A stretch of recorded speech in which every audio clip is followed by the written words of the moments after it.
It is 5:32, and we're commencing this regular city council agenda for the city of Calexico. We're calling this meeting to order at 5:32. If we could have a roll call for the council members. Mayor Raúl Ureña. Present. Mayor Pro Tem Gloria Romo. Here. Councilmember Camilo Garcia. Here. Councilmember Gilberto Manzanares. Here. Councilmember Javier Moreno. Here. Thank you. Seeing no public comments, we will now be, unless there's any city clerk, any public comments for closed session? No, we will be now adjourning to closed session. Okay, thank you.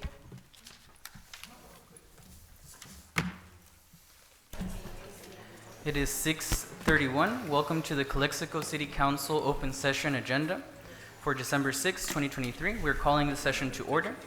Madam Secretary, if we could have a roll call.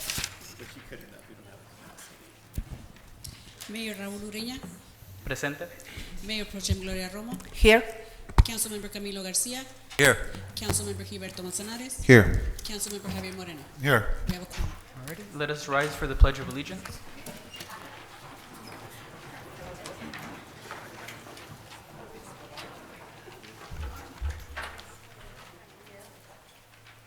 Right hand over your heart.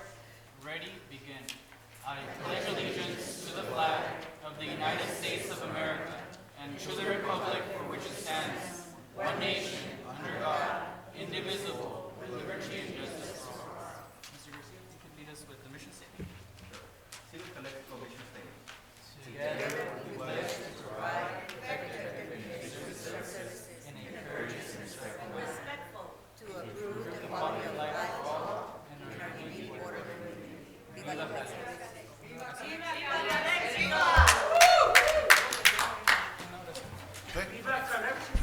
Okay, so I'm gonna do the invocation. If you want to stand, please. Thank you. Heavenly Father, I pray that we have a productive meeting tonight. I pray that we'll be able to discuss important things that we need to fix and be efficient in doing so. I pray you give us the grace to come up with the best possible solution for Calexico. Amen.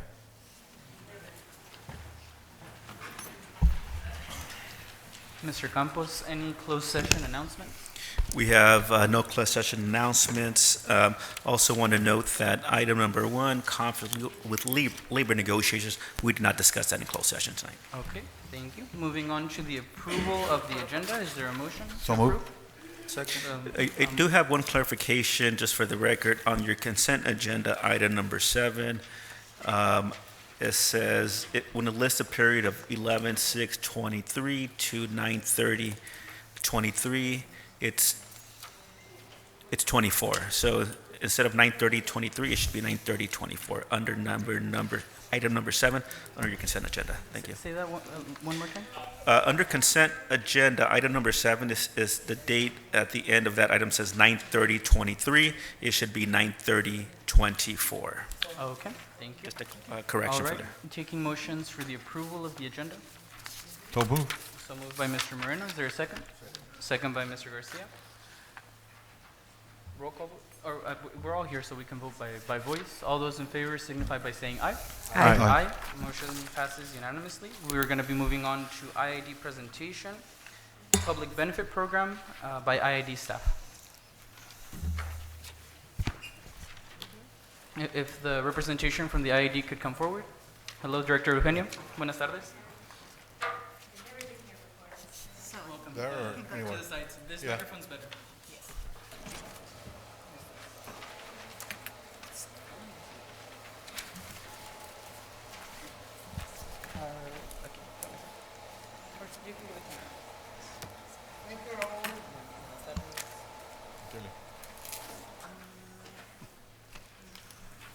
Hi, my name is Corinne Eugenio, IID Director, Division 5.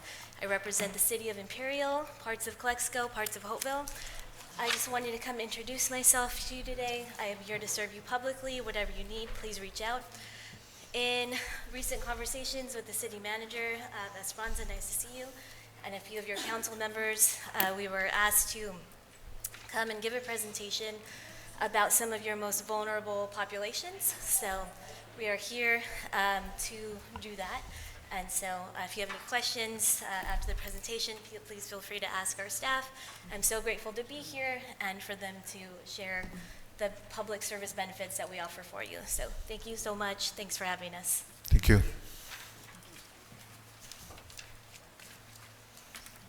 Good evening, ladies and gentlemen. My name is Carolina, and like Ms. Eugenio said, I represent IID, and I represent the REAP program, which is the Residential Energy Assistance Program. And we have a presentation for you tonight. Sure, sorry. Can you hear me? Okay. So how is it going to change? Le decimos running? Oh, You can ask the okay. secretary. Do you have the paper? Does she have the paper? Okay. No? Okay, let me go. Okay, then you have to move it. Okay, thanks.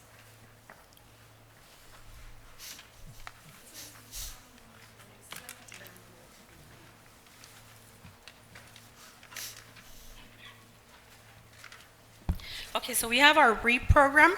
It's the Residential Energy Assistance Program, and it's income-based. We also have MEOP, and I will be explaining as I'm going along. And Mr. Darren will be talking about the public benefit programs. I'm just going to be talking about REAP. You can please change the page for me to page number 3, please. Yes. Okay.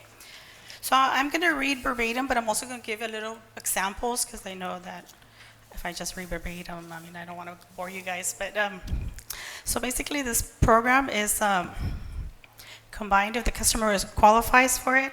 It's like I said, it's based on income. And I'm sorry, if we can go to the page number 4 instead, I'm sorry.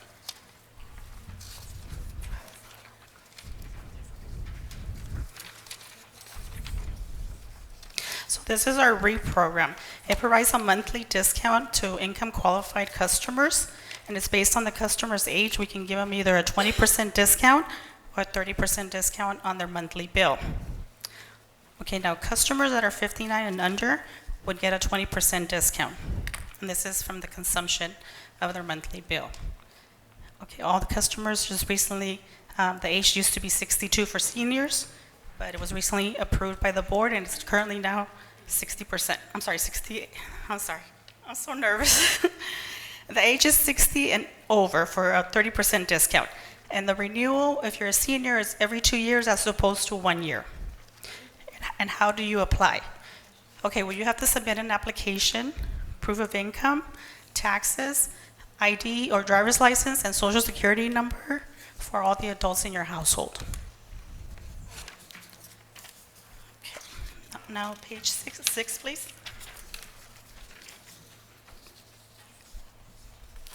Now, if you are enrolled if you're approved for REAP, for our REAP program, there's another benefit that comes with REAP. It's called EAP. It's the Emergency Assistance Program. And basically, what EAP does, it provides assistance to qualifying customers who face a disconnection of power due to non-payment. So basically, we can help you pay your bill up to 4 times a year, up to a maximum of $400 a year. So it's broken down by quarters. However, on the 3rd quarter, when the power bills are higher, the IID will allow the full amount to be utilized, which is the $400. And there's no renewal, no applications for the EEAP. This is part of REAP. So if you're approved for REAP, this is automatically available to you. Now, we also have the MEOP. This is another program also, and this one's not based on income. So MEOP, what it does is the Medical Equipment and Energy Usage Assistance Program. So it provides a monthly discount to customers who are prescribed in-home medical equipment and customers who have a medical condition. Okay, in this one, you renew every 2 years. This one's not income-based as long as your doctor signs the application.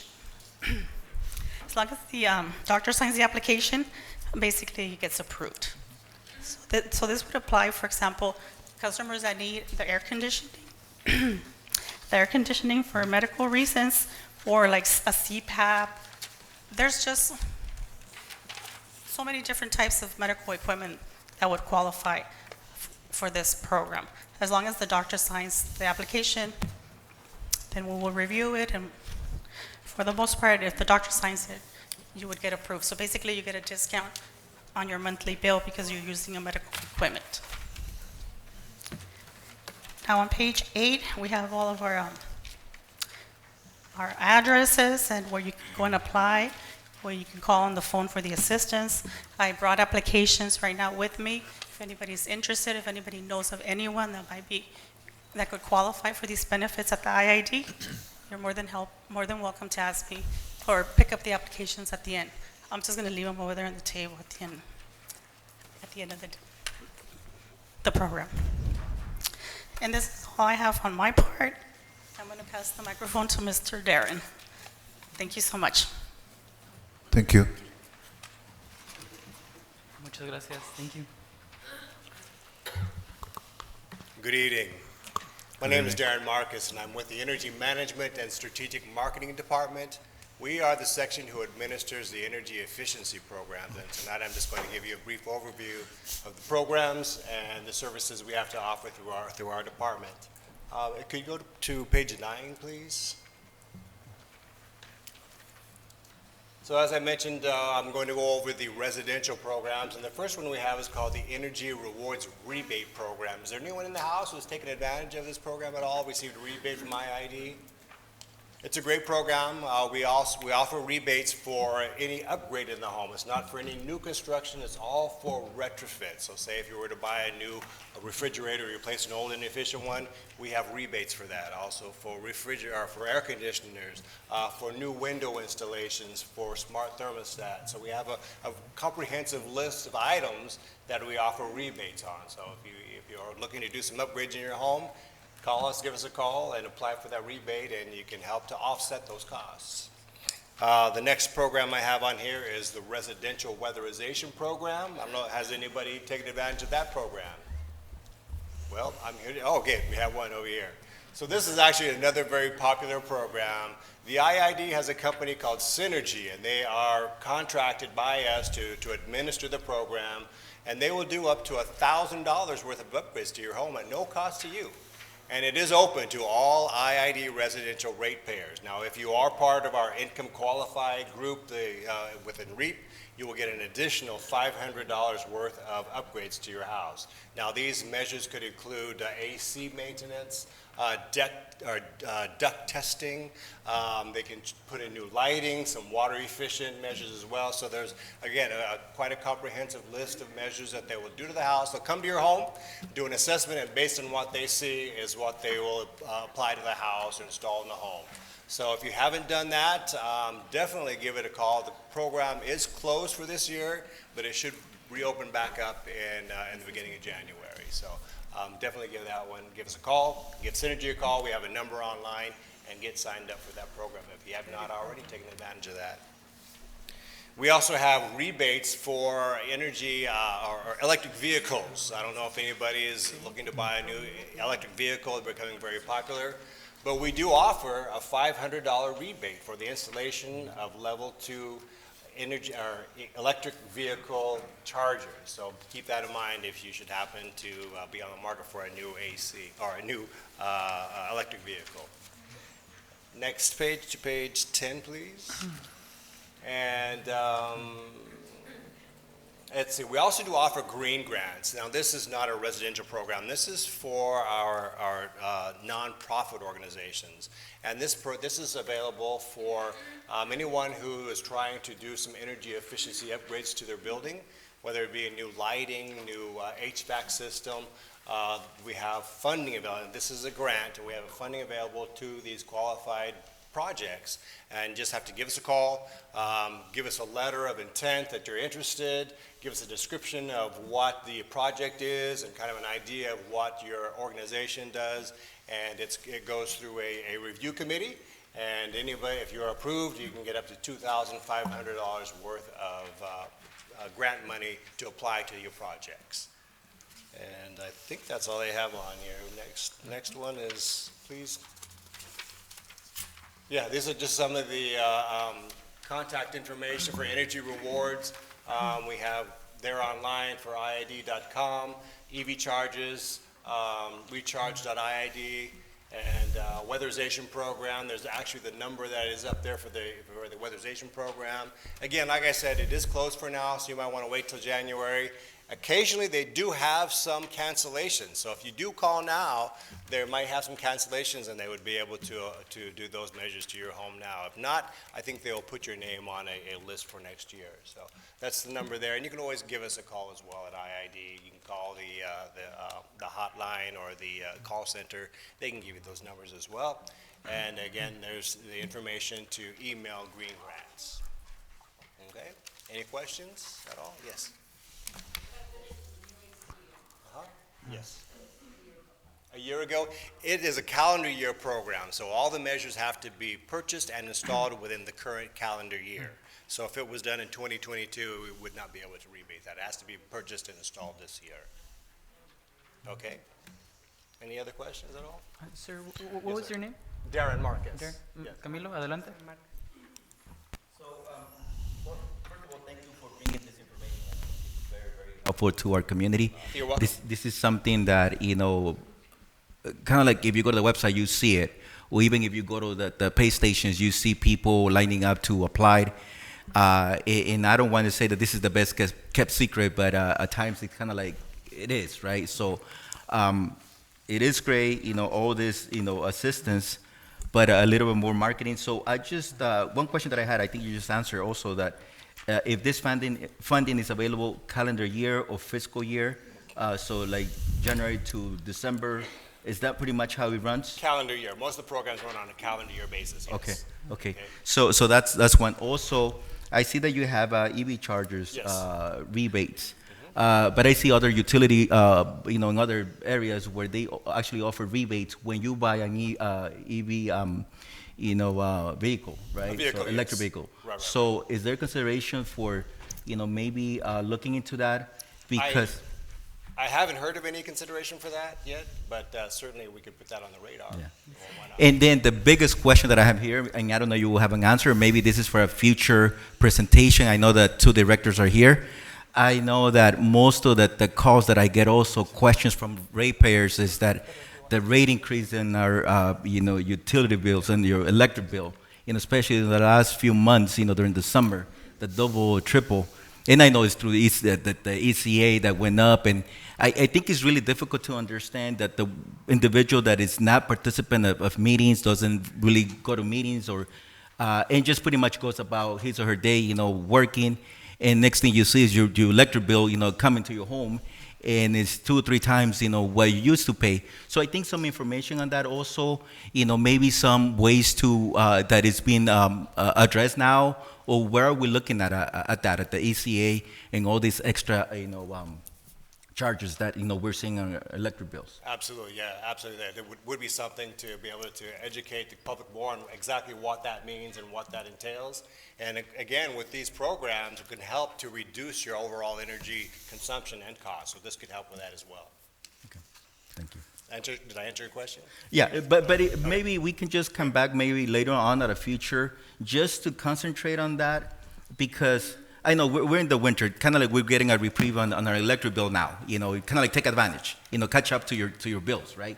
But, next thing we know, the summer is here again, and the bill is going to go up.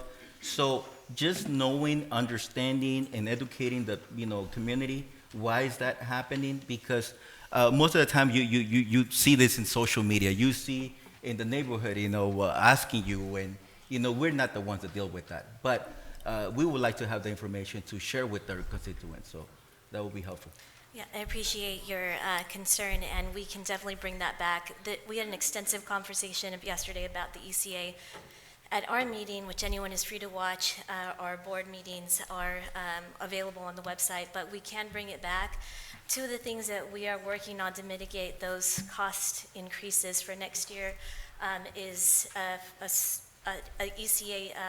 a change in the ECA, the way that it's structured, in the structure itself. So what happens is with your energy rates, we have two rates. You have your base rate that doesn't change. You have your ECA rate, which is fluctuating. The ECA rate is energy that we buy on the market, and it's subject to the price that is that's being offered on the market. So in the summertime, as in everything else, when there's less of something, when it's more in demand, the price is going to increase. So in the summers, when we have these extraordinarily hot summers and we go out to market, we're paying more than we would be in the winter when energy is more readily available. That said, we are not in the business of trying to hurt people's wallets. And so we worked yesterday extensively on having a discussion about a different kind of rate structure. And so one of them is to offer a rate that would be fixed, an ECA rate that would be fixed, so that would help offset those costs in the summer. So we are taking this very seriously.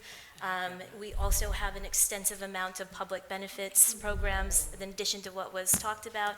If anyone were to find themselves unable to pay their bill, call the IID. You can call a board member, you can call someone at the IID. We have funds available for people who cannot make their bills. But we are working on that extensively. We can certainly bring it back. We have rates available. We never want anyone to choose energy over food. And so if you find yourself in that circumstance, please call. And we have funds available to help people that are in those specific situations. But reach out anytime. Thank you, Director. You're welcome. Couple of concerns here. So for me, it's by the way, thank you for the presentation. I think it's a good program. So for me, it's how do we help our population in Calexico, right? Particularly, we have a population who lives on a fixed income. According to the latest U.S. Census in Imperial County, Calexico is at 21% poverty. So how do we reach out to those populations? Number one, my question is for Esperanza, our city manager. Can we work with the IID, perhaps using some of the ARPA funds, so we can do a mailer, to make sure we reach everybody in Calexico who can qualify for this? That's one point of our outreach. And then second of all, can we also work with the IID so we can set up in the foyer and invite the public so we can come over here and process them through all the bureaucracy and the paperwork, so we can access to that, especially if we're in the summer, right? So we're ahead of time. And also maybe we could use the ARPA funds for the on the water bill.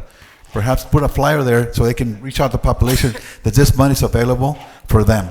That's for me. So we have already made arrangements with the food bank when they have 4 distributions of food during the month. And so our goal is to invite IID to set up a table. So when people are coming, those also are eligible clients, already perceived as eligible clients, to come to the table and get the information and apply for the programs. We had that discussion with them in a 2-in-2 meeting, and how to promote, one of the efforts to promote the program. We can also explore other areas, but that's our first approach to reach out to. So in January, when people come to pick up their food, they will be able to go to this particular table and start registering for the programs. Okay, thank you. Yes, but we will look into other options as well. Thank you. Yeah. Thank you. Thank you, Mr. Yes, Moreno. and we did have conversations about work with the local agencies that they already income qualify in order to link those two, so that it's not an extra process, but if they can show proof of eligibility for other for food services or anything like that, what is CalFresh, that they could make it easier. And outreach is something we're working on. We've recently expanded our public affairs department. We are available at every booth, at every, like market days in Imperial, for example. I think there's something in Calexico coming up where we'll have representatives as well. So we are also eagerly working on our end to make sure that the services that we offer are provided for your most vulnerable constituents. And thank you so much for your time. Director, Yes. very briefly, a comment and a request for the IID board. First of all, I'd like to thank you on behalf of Vice Mayor Romo that had to step out, and myself, for the very productive 2-on-2 meetings that we've been having with yourself and Board President Alex Cardenas. To share with the public, we've identified, as Director Eugenio has mentioned, streamlining the application, linking it up to already existing social services program to make the application easier, digitalizing the application. You've shared that your IT department is working on it so that we can outreach to the community directly, maybe have some kind of tablets and just register people on the spot. potentially with the social security number, and actually have the door-to-door outreach between the critical months of January to March, if I'm not mistaken. One of the things that in our conversations came up, and we'll make this formal request to the IID board, is the eligibility guidelines right now are federal income standards. And California is way more expensive than the other states. So a lot of people who are low income in California don't meet the federal poverty standards. As a city of Calexico with the most disadvantaged population, the most affected population by all of this, we definitely would request if IID can expand eligibility so that it's more aligned with state guidelines. I would really appreciate if that could be taken to the IID board for a Yes, vote. and per our conversation last time, our general manager is looking into seeing which process is more aligned to benefit this specific vulnerable population. So if it's meeting state guidelines as opposed to federal guidelines, that's great. And then again, streamlining the processes so people can do less paperwork and get qualified even easier than they have been. That's the most challenging part about any kind of programs in this population or in any county, is getting them out to people who need them, and we are very dedicated to doing so. So thank you for your time and efforts, and we look forward to working towards that direction. Thank you, Director. Esperanza, you had something to And say? one of the things that we shared during the meeting with the general manager was the guidelines established by the state of California, the CDBG and the home program, which are most of the time kind of like the average guidelines for low-income families. And it's a little bit higher, so the more people are eligible, because if we go by the federal, will be less people eligible for the program. So those are the ones that we're exploring as a possibility to implement for the program. Thank you. Thank you, Esperanza. Thank you, Director. Any questions, Manzanares? You're good? All right.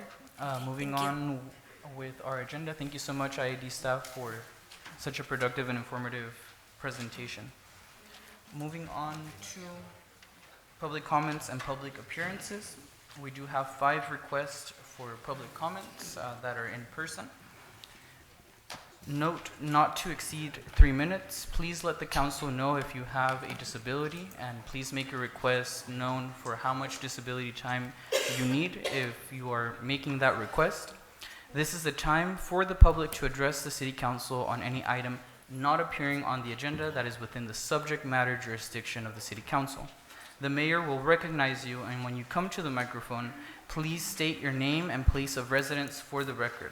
While members of the public are encouraged to participate, it is unlawful to disturb or delay the council meeting with personal or slanderous remarks. The City Council is prohibited by state law from taking action or discussing items not included on the printed agenda. If the item you wish to comment on is on the public portion of the agenda, we will take your comment when we get to that item on the agenda. Please direct your questions and comments to City Council. I do additionally have 2 requests for all of the items on the agenda. I would just kindly remind those making comments on all the items on the agenda that when you are commenting on any specific item, it does have to stay within the topic, and the mayor is going to govern whether or not things are on topic or off topic. So starting with public comments, Ms. Jordana Selwick, adelante.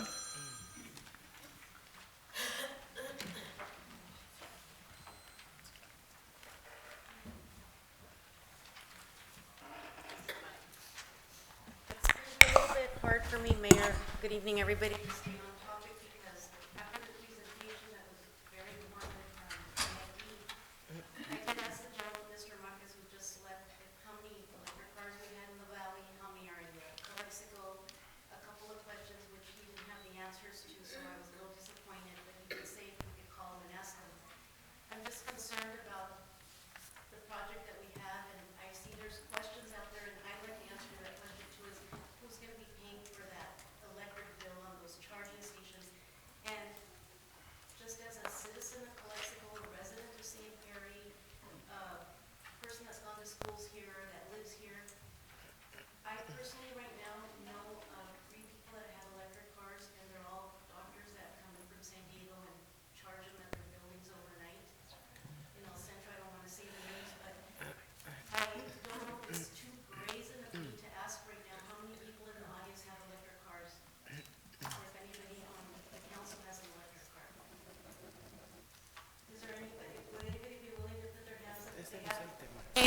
Does anybody here have an electric car?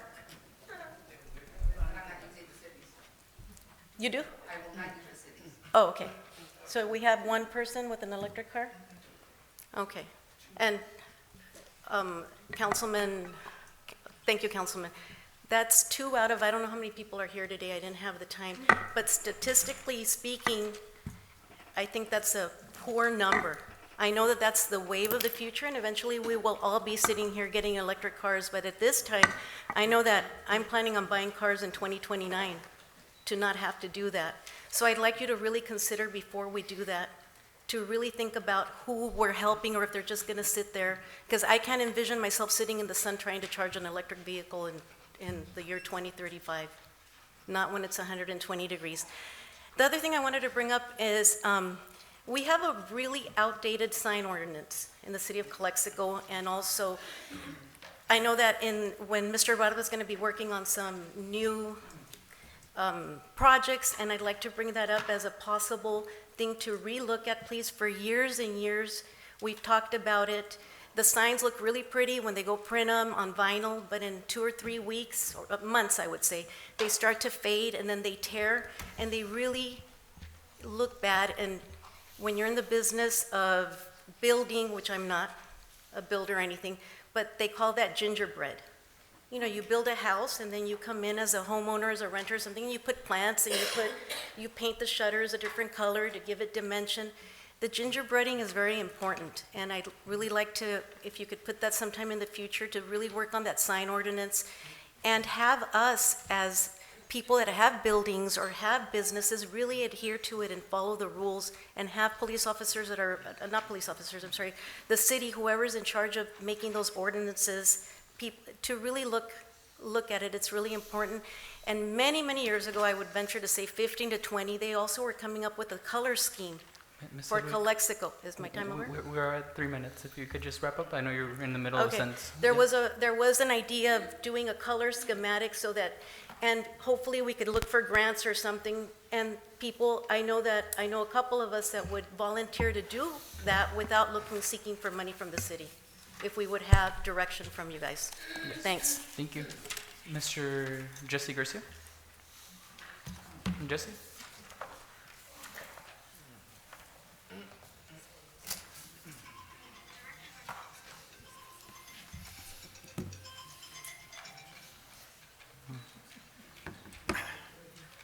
Good afternoon, Jesse Garcia, 600 Block Lincoln Street.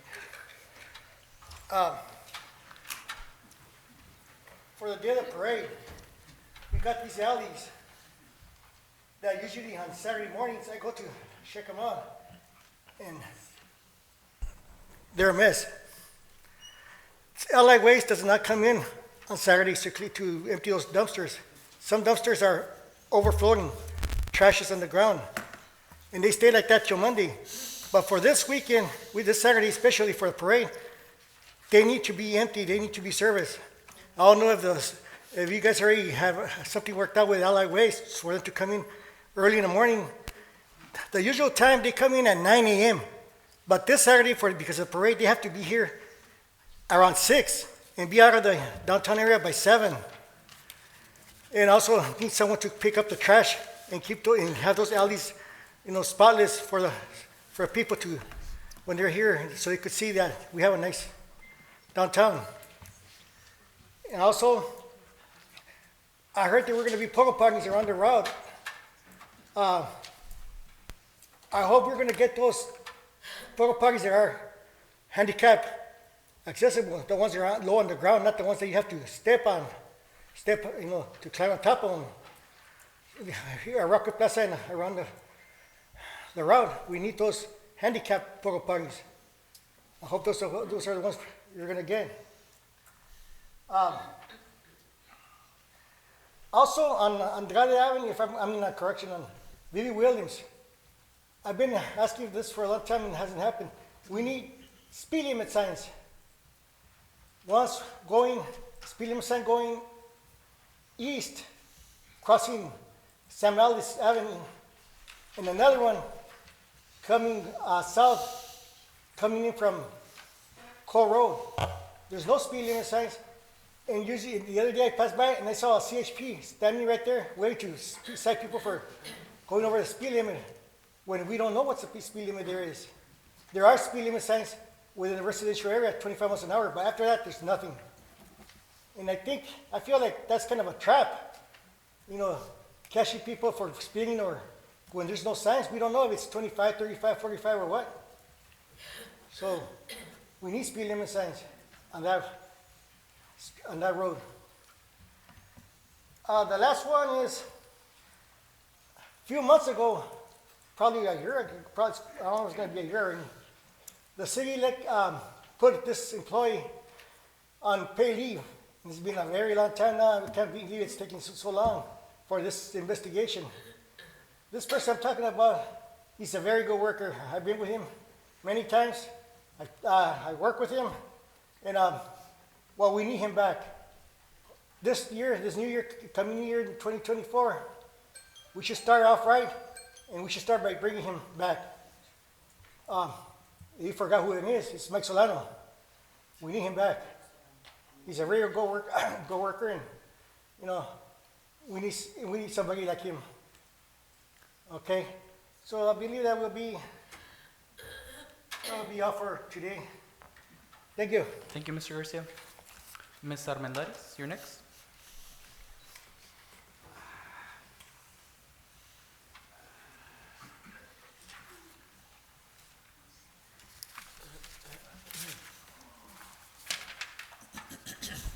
Good evening, Hortensia Armendariz, resident of Calexico for the last 45 years.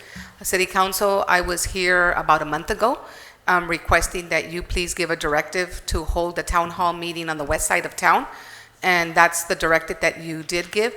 Mrs. Scolio and we have been emailing each other, but the reason that we haven't held a town hall meeting, it's because Raul wants to hold the town hall meeting according to that email, and I requested for the city manager to hold the town hall meeting, not the council. So please, if you will not micromanage our city manager, she does report to you, but she is Calexico city manager. So allow her to say yes to the town hall meeting. We want, and that's what I said last time, it's not only that I want, we want to hear what is going to happen with the west side of town, the fire station. We want to hear it from her and with a representative from the fire department.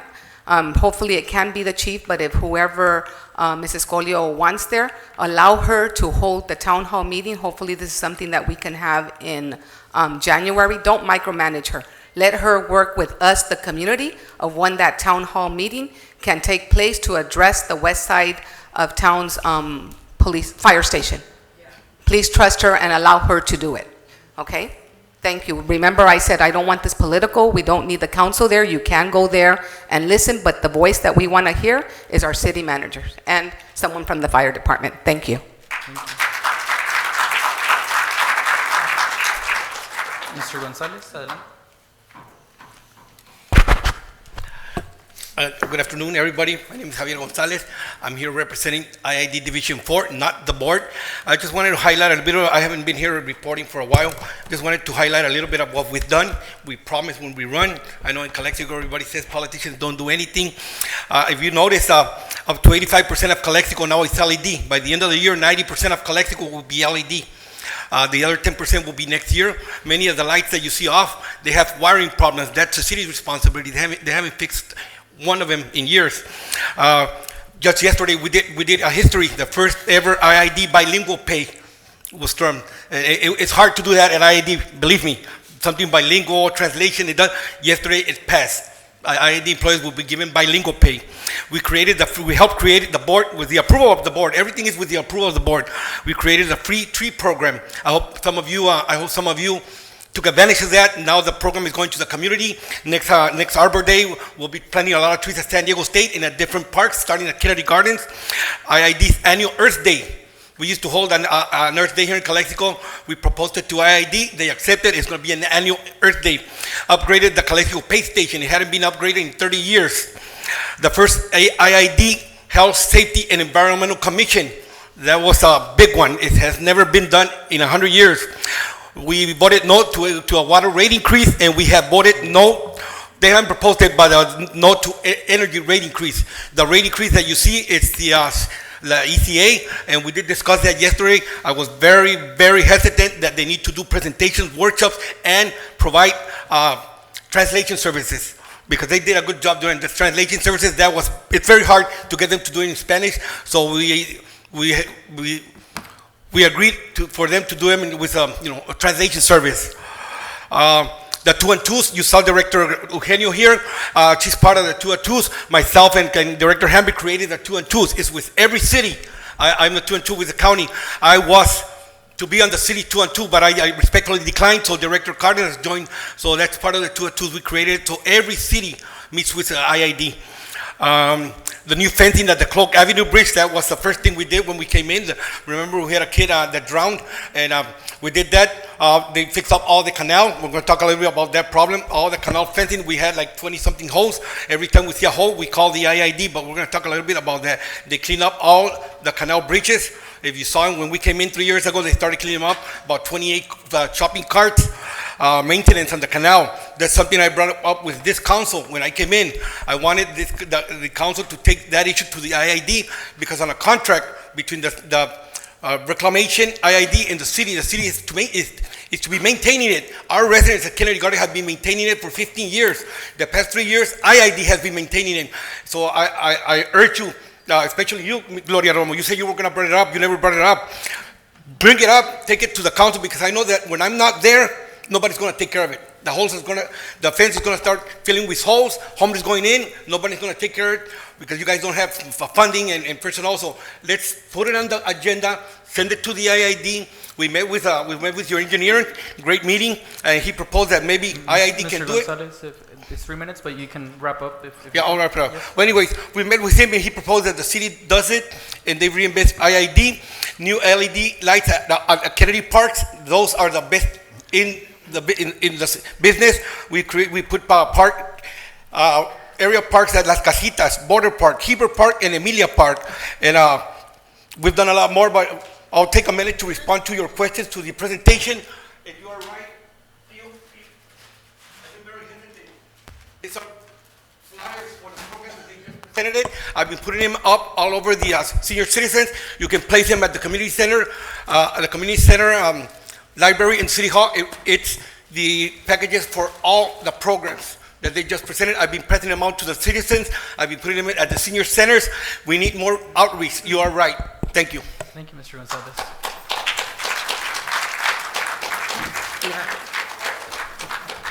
Mr. Ali, adelante.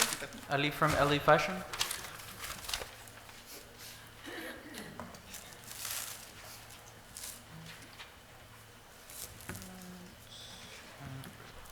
It's good evening for everybody. This is Ali from LA Fashion downtown. We've been there 32 years. Thanks for everybody supporting us to stay there in business. This is message to Raul. If you want to invite you to my store, to go down there to show you how much money I got from 3 different banks just to stay in business. Well, thanks you guys for opening that street, just stay in business. See, that's why I think, you know what I mean? Don't think about it. Again, just to shut that street. If you want to close it down, I want to move to San Diego, I want to move to El Centro. Thank you, guys. Okay? Mr. Solano.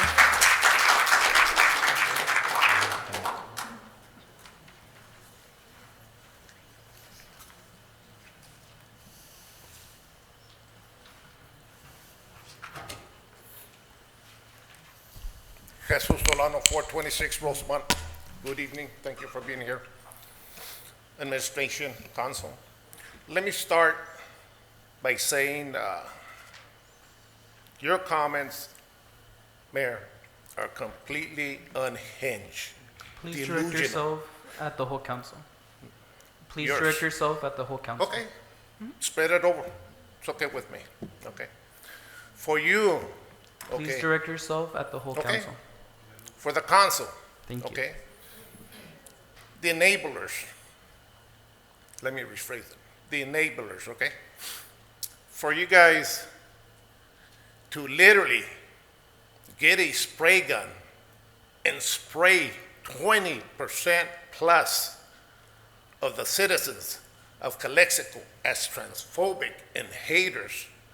I mean, that is not prejudice, okay? In bigotry, I don't know what it is, okay? Let me tell you, you are puzzled and you're trying to figure out how we did it. I'm just gonna give you a brief explanation, okay? It took honor, pride, and commitment. We had a goal and we had an objective, okay? That was our goal. 4,200 signatures. And you label us as a group of gangsters related to the old guard of the mafia here in Calexico. I don't know where you're getting that information. If that is not unhinged, tell me what's unhinged. I have never belonged to a gang, not even when I was young. I picked my fights and my battles when I was young. I didn't need a gang. I don't belong to a gang. I do belong to the recall committee. It's our extended family. Okay, if you want to call that a gang, so be it. But we are not a gang, okay? So for you to say that we are in cahoots with the mafia here, I would like to know them, okay? Now, it's my God-given right, because I've lived here over 45 years here in Calexico. I'm a citizen of the United States. I was born here. I was not born in Mexico. I got Mexican blood, Indian blood, but I was born here, okay? So it's my God-given right to organize and start a grassroots group, as we did. Most of us didn't even know who we were. By the end, we converted. Our transition was into an extended family. So I used my van. I did not get paid. I am not getting paid. I am not on the payroll of any investor or sponsor. I paid my gas, and I've got some street warriors here that won't let me lie. I paid for my own gas. I paid for the soda, for the Gatorade, for the water, for the ice. That's commitment. That's heart. We voted you. I didn't vote for you. Mr. Solano, we are over 3 minutes. Okay. You could just wrap up. I'm handicapped. I got 11 surgeries. I can bring my x-rays next time. Excuse me, you're requesting more time? Yes, I do. Okay. A motor impairment is not, excuse me. What? You want to see my scars? How much time do you need? Minute and a half, I guess. Okay, sounds good. Adelante. So for you to label us that way, that is incorrect. That is improper. When I've come up here, I have repeatedly stated, do not polarize the community. Do not mislead the community. Do not misinform the community. You're supposed to be a uniter. This council is supposed to be a uniter, not a divider. Your own words, you would welcome a recall some months ago. Another element from this board. His quote was, let the people decide. The people have spoken. Okay? You need to understand that. So stop polarizing the community. If you don't stop polarizing, and this is the whole council, okay? If you guys don't stop polarizing the community, you know, you guys are going to get in trouble, big trouble. And you guys are doing a disservice to the community. Okay? After every campaign, there's disagreements. I understand that. But we are entitled to agree and disagree, come back to have some constructive, positive conversations, looking for better ground for the best interest of Calexico, not as an individual. And when I speak for myself and I speak for the whole recall group. Okay? Thank you.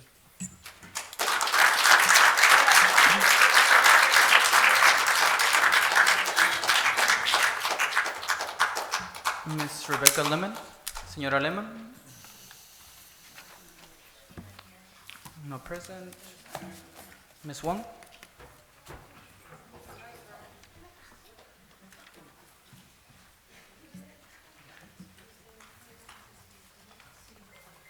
My name is Christine Wong. I'm a Calexico resident, born and raised here. I'm 61 years old.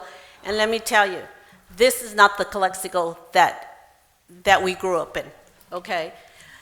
I was telling Ms. Romo earlier, she was telling me about my mom. This is not the Calexico my mom would want, okay? Now, everything that you've done, you have separated everyone. I take offense, and this is to you, Raul. I know the reaction to the whole council. Yes, okay, please. but let me tell you, I No, take excuse offense me. by all the information that's being spread out there, okay? Everything that you are calling me as a person, as a human being, as a Calexico resident, because you know what? You may fight with Maritza, you may fight with Rosie, whatever, okay? And you may go back. But this is the now, this is the present. This is what you need to look at, and this is what you need to work at. And Manzanares, stop looking at your computer, because you know what? You need to hear this too. Excuse me, please direct yourself at the whole you need council. to see what is going on, okay? The other thing, I take offense at all these nonprofits getting donations. I would like to know, okay, and I am requesting that ever since you came in, I'd like to know what nonprofits, how much donation, because I've gone through the agendas, so I can verify. I want to see the accountability. If you give them money, like your cooling center, which that was in August, what has been done? Where is the money? How was it spent? Where is the accountability? Okay? And I told you last time, the follow-through. There's no follow-through with you guys. Oh, I'm going to put it on next week agenda. It's never there. Okay? There needs to be, and once again, as a whole, it has to be on the next agenda if that's what you say you're going to do. Follow through, okay? You don't have any of that. You are so inconsistent. That's why I joined the recall group, because of the fact that you do not, I'm a volunteer, okay? And wherever I can help, I'll help. Because you know what, bottom line is, you need to be able to see everything for what it is. This is not a personal thing. This is the fact that Calexico has gone down. Javier, we grew up together. You know exactly how this city was. Ms. Wong, okay? please direct yourself at the whole council. And you all know this, okay? You all came to Calexico. You all got benefited by Calexico, either Calexico schools or Calexico itself, or the programs that there was, you know? And what is there now? Is there any programs right now? Are there anybody getting benefits from it? That does conclude the So, minutes. I have a disability. How much time do you need? You're going to give me a minute and a half, so why do you ask? How much time do you need? The minute and a half. Minutes Excuse and me? No, last time I asked for 5 and he only gave me 4 and a half, so he already knows he's going to give me 4 and a half. So, anyways, your follow through. And that smirky smile, it's like, whatever, you know, just follow through. Esperanza, if you can please get me all the financials. Please direct yourself to the city all council. the financials on everything that when this gentleman came into, I want to see where all the nonprofits, how much, where's accountability, everything. And I want that in writing. Thank you very much.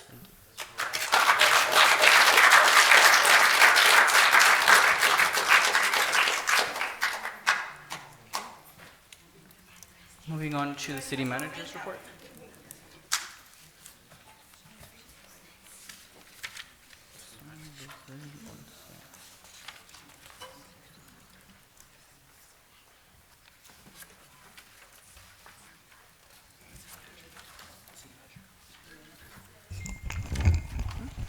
I don't have any comments I will request that every request for financial information and anything to do it through the public record request so that I can provide all the information.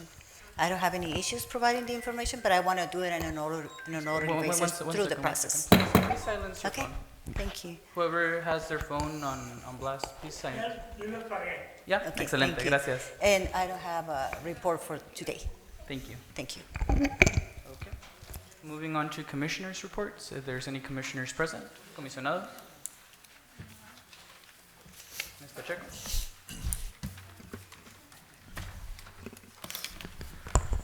Good evening, Mayor and Council. Just want to give an update since we met on November 8th, and we had discussions. Well, I'm a part of the project of the utility boxes.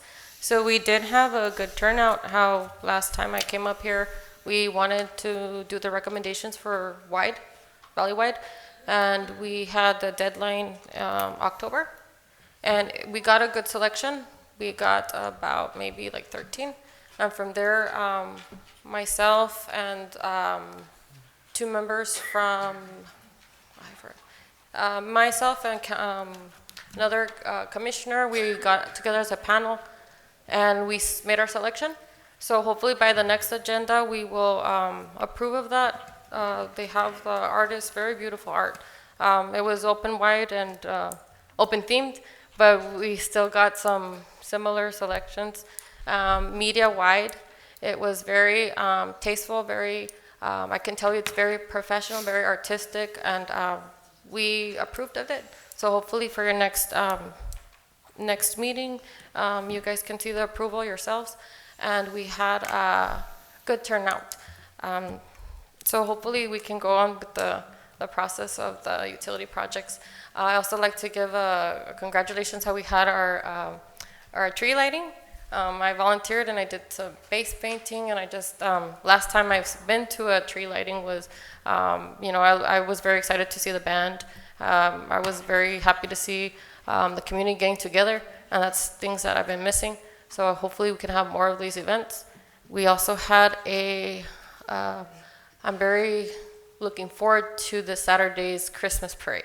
I just want to make sure that we all have a good time, everything's safe. Somebody was up here saying that make sure that the trashes are empty and all that, just for safety reasons. But other than that, that was the end of my report. I know Ms. Chairwoman Ureña, she's not here, but she did set a request if we could possibly meet every other month, because we have Parks and Recreation to talk about more art projects that we would like to work on, and I think that was it, but I don't think she's here. We are examining those ordinance requests. Okay, so even in that, we would just hopefully if we can meet every other month, and that was the end of my report. But for hopefully next meeting, you guys get to see the beautiful art that we selected for approval. Thank you. Thank you, Ms. Pacheco.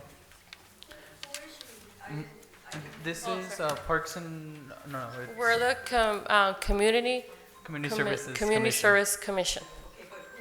Roxana Pacheco. Sorry. Moving on to City Council comments. If we could please silence our phones, por favor.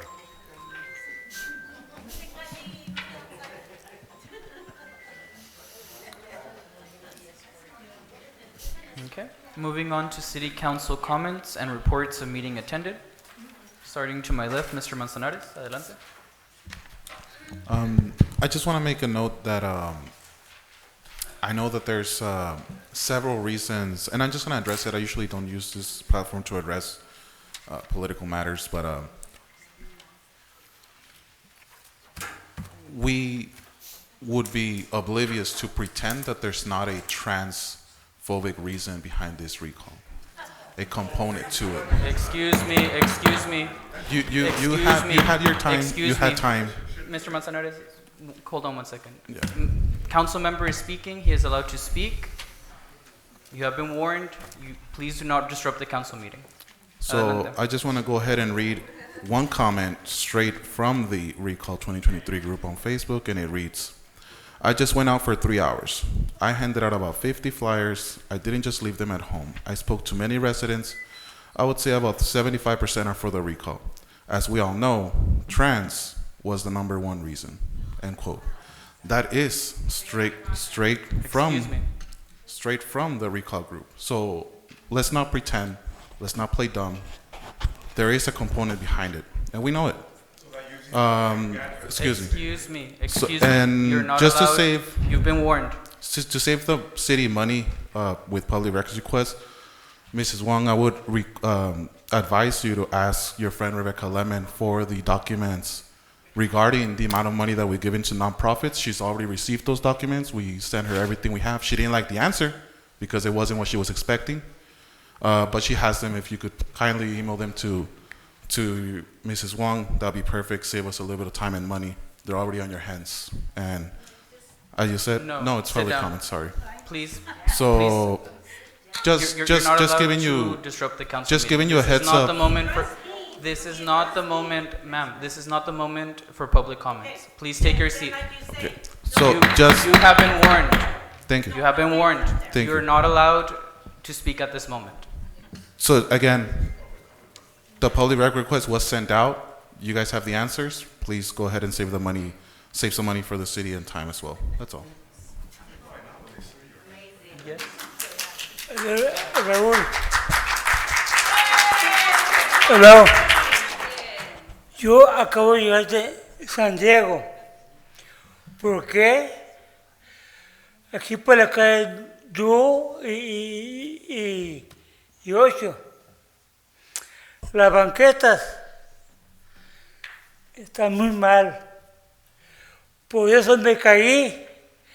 Esa cara, la ciudad es bien hinchada. Me está matando. Ocupo que ustedes, el concilio, hagan algo bueno para las calles. Lo único que, por favor, esto es lo que le estoy pidiendo. Gracias. Muchas gracias.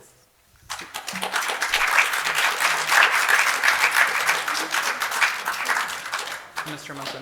Martin. Thank you, Mayor. Wait till I sit down. Couple comments. Thank you, Jordana, for bringing that up on the signs. I know it's an antiquated sign, city ordinance, and hopefully Ms. Scolio would take a note of that and working towards that, updating the policy on that, and come to the city council so we can remedy that for you. Thank you. Yes, I agree with Hortensia. Thanks for bringing that up. I believe I brought that up also at the town hall meeting over there at the west side. I have been approached in the past, just as soon as yesterday, is that they're asking about the fire department. They're concerned, they're worried. And yes, I agree. We have time for that. Hopefully, the city manager can also facilitate that meeting so we can so they can address the city as a whole. And thank you for bringing that up also. The other thing, thanks for the city council that voted for opening up Rockwood Avenue. I think that was way overdue. Thank you for that. Thank you for the patience of the merchants there. Now, I would even venture to say that maybe there's some compensation for the businesses. Maybe it's a compensation for the business that lost money. Okay.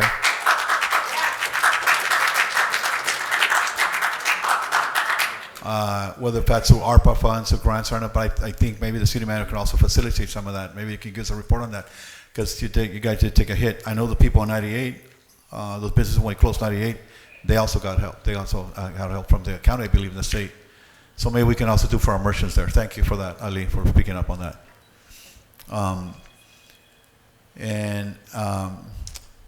Also, I'd like to thank, well, he left, Director Gonzalez, for bringing up the flyers that I, in anticipation for that. Here I have a flyer which is in Spanish and English. it doesn't take but an envelope, 35, 40 cents, whatever, put it in an envelope and send it to everybody in Calexico. Right? This is right here. Perhaps Ms. Colio can take notice of that also and use some of the ARPA funds. The people that benefit that is the taxpayers. Okay? That's all. Thank you.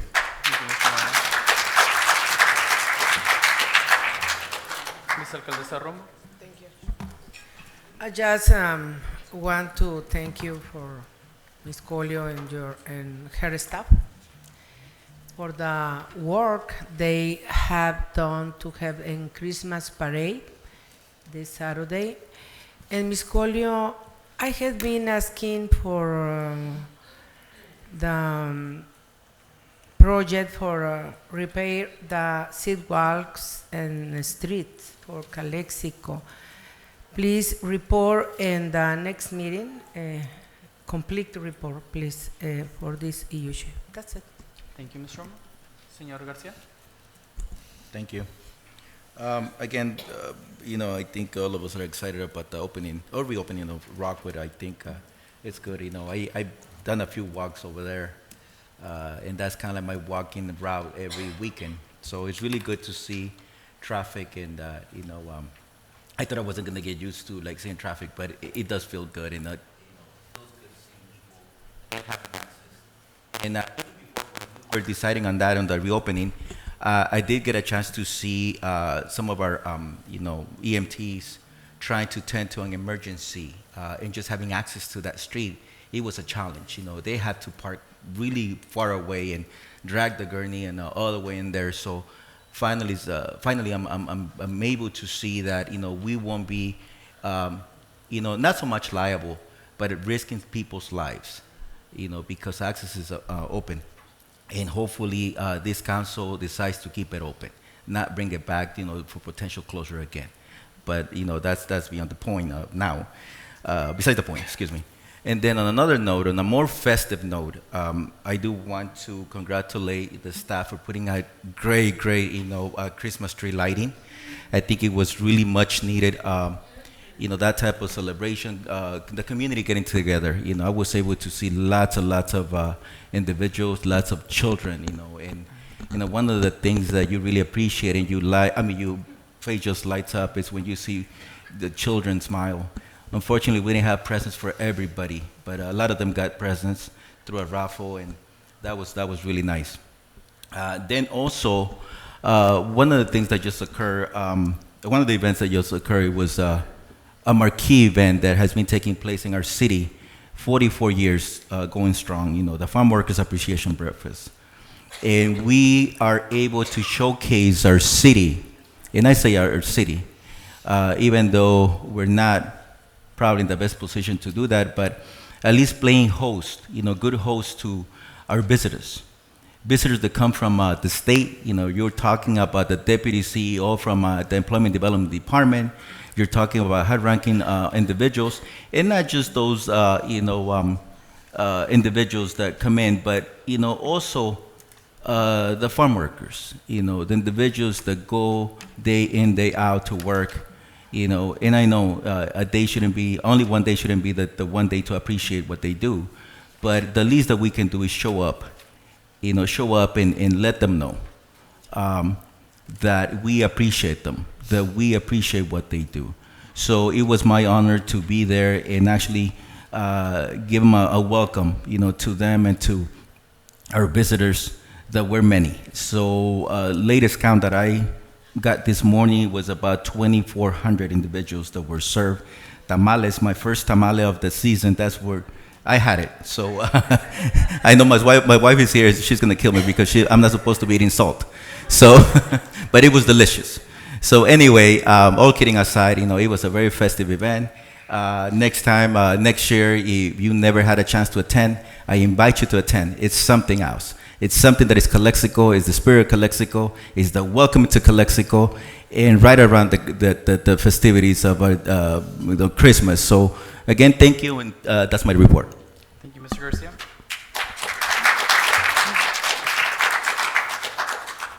I have one specific meeting to report, but before we get to that report, I'd like to invite our new Public Works Director, Engineer Guillermo Sillas, to please wave or signal who you are, to introduce yourself. I'm sure a lot of people in the audience haven't had the chance to know you. Up here in the front, to my right, él es el director, el nuevo ingeniero de Calexico, se llama el director Guillermo Sillas. Un saludo. Es muy importante esta posición. You can sit down. Es muy importante. I will translate to English, don't worry. Como se dice, es muy importante esta posición porque no hemos tenido un ingeniero en este municipio por más de 8 años. El ingeniero público se encarga de las calles, de las banquetas, del agua. Entonces, si no hemos tenido un ingeniero, esos proyectos pues han estado estancados por muchos años y estamos muy agradecidos de que ya por fin este año pudimos hacer la contratación de un director de obras públicas honrado y con certificaciones apropiadas de ingeniería. We're very honored and blessed to have our new Public Works Director with his proper engineering licenses now for the first time in 8 years running the Public Works Department. This is a key position that we have been trying to fill. It hasn't been filled for at least 8 years, and this position is in charge of the streets, it's in charge of the sidewalks, it's in charge of the water infrastructure. So you can imagine in these last 8 years how difficult it has been to build parks included in this department, how difficult it has been to do those functions without that engineer. And this year, this council has made a successful contract with Mr. Guillermo Sillas, and we give him a big Calexico welcome to the team. If I just skip something, and I will be Sure. remiss. Just real quick. I forgot to thank the most important people. Their staff that put together all those events, the Christmas tree lighting, and also the farm workers breakfast. We had some staff helping out. I mean, I was told that without them, that event would have also Thank you, Mr. Garcia. been so successful. So thank you. I just Thank you. skipped that. Thank you. Mr. Sillas has been working hard with administration on key infrastructure projects having to do with traffic in the city. We've been working on it ever since last year, but now with the support of an engineer, they've flowed a little bit better. Yesterday, we had a very important meeting with the California Department of Transportation. After years, after months of negotiating with them, they finally started what is called a project initiation document for the border traffic in Calexico. What does this mean? It's a 6-month process where the community will be involved. They're going to analyze traffic on Cesar Chavez, on Imperial, all the way up until the border traffic reaches, and make key state investments that will save us hundreds of thousands of dollars in our traffic control budget. And when a lot of people ask why there's no police officers in Calexico, we have to remind ourselves that a big part of the police department's budget right now is being eaten up by traffic control. Before the pandemic, we already had $500,000 in expenditures in traffic control before COVID. After COVID, that skyrocketed to $900,000, almost $1 million a year. That's the equivalent of 5 police officers, or after COVID, the equivalent of 8 to 10 police officers whose budget is being taken by the traffic control duties, the intense traffic control duties of the city. I'm happy to report that with the California Department of Transportation, with our partners at ICTC, Aduanas, Department of Homeland Security, Southern California Association of Governments, we are starting this strong PID with community support through June that will potentially save hundreds of thousands of dollars in the police department budget, freed up so that they can spend it on public safety. Estamos muy orgullosos y muy felices de reportar que ayer por fin tuvimos una junta muy clave para la ciudadanía de Calexico con el Departamento de Transporte a nivel estatal de California. Se trata de la iniciación del proyecto de tráfico local, de tráfico fronterizo para el municipio de Calexico. Estamos trabajando, colaborando con SCAG, la Asociación de Gobiernos del Sur de California, la Comisión de Transporte del Valle Imperial, con aduanas, con DHS, para por fin, con la ayuda de la comunidad, identificar las inversiones que el Estado tiene que hacer en nuestras vialidades fronterizas para ahorrar la cantidad tan devastadora que gasta el Departamento de Policía en la actualidad en controlar el tráfico tan intenso, cada vez intensificantemente más intenso, que tenemos aquí en la ciudad de Calexico. Antes de la pandemia COVID gastábamos casi $500,000 al año en puro control de tráfico. Después del cierre de la garita nueva, ese número incrementó a casi $1 millón en puro control de tráfico dentro del Departamento de Policía. A veces los ciudadanos preguntan, ¿por qué no hay suficiente policía en Calexico? ¿Dónde está la seguridad pública? Pues lamentablemente, después de la pandemia, mucho de esos recursos tuvieron que destinarse al control de tráfico. Ahora, con esta iniciación de un proyecto estatal, nosotros estamos viendo cuáles inversiones vamos a hacer para ahorrarnos de vuelta esos cientos de miles de dólares que van a poder levantar el Departamento de Policía. Es una junta tan clave. It's such a key meeting that we finally had with Caltrans after many months of conversations and negotiations at the Commission. And I'm so happy to report that to the community of Calexico and what that means for your public safety. Muchas gracias. Moving on to the consent agenda. All matters listed under the consent calendar are to be considered routine by the Calexico City Council, Calexico Redevelopment Agency, successor agency, or Calexico Financing Authority, and will be enacted by one motion in the form listed. Any item may be removed from the consent calendar and considered separately by the City Council. We do have some comments on the consent agenda. Mr. Moreno, you were going to say something? No, we're going to move to approve. Move to approve? Okay. Is there a second? We'll leave those motions on the table. We'll take some public comments. Ms. Lemon, you had some comments on 5, 6, and 7. If you would like to come up to make those comments. Ms. Wong, you also submitted a request to comment on 5, 6, and 7. If you would like to make those comments. In the restroom. Okay.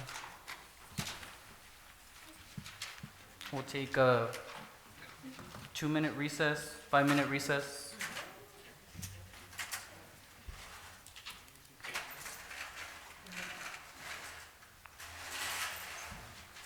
To wait for Ms. Lemon or Ms. Wong to come back from the restroom.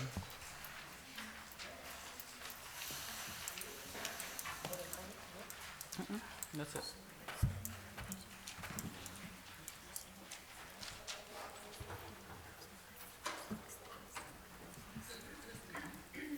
Receso. Recess.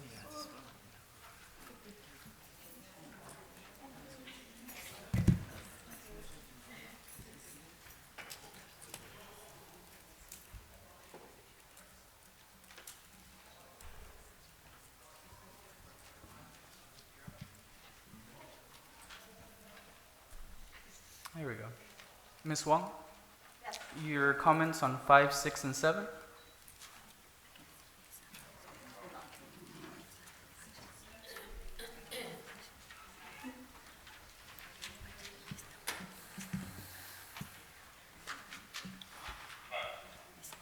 Okay, the adoption of the stop sign, that stop sign was already there, so why is it on the agenda? On 5th Street and Merrick, in front of the fire station number 1? The information is in the backup documents. I know, but it was already there prior to that, many years ago. It's a temporary stop sign, Chief Ainsa, is Chief Ainsa? It was permanent years ago. Chief of Police is here and he's going to explain. It's a temporary sign.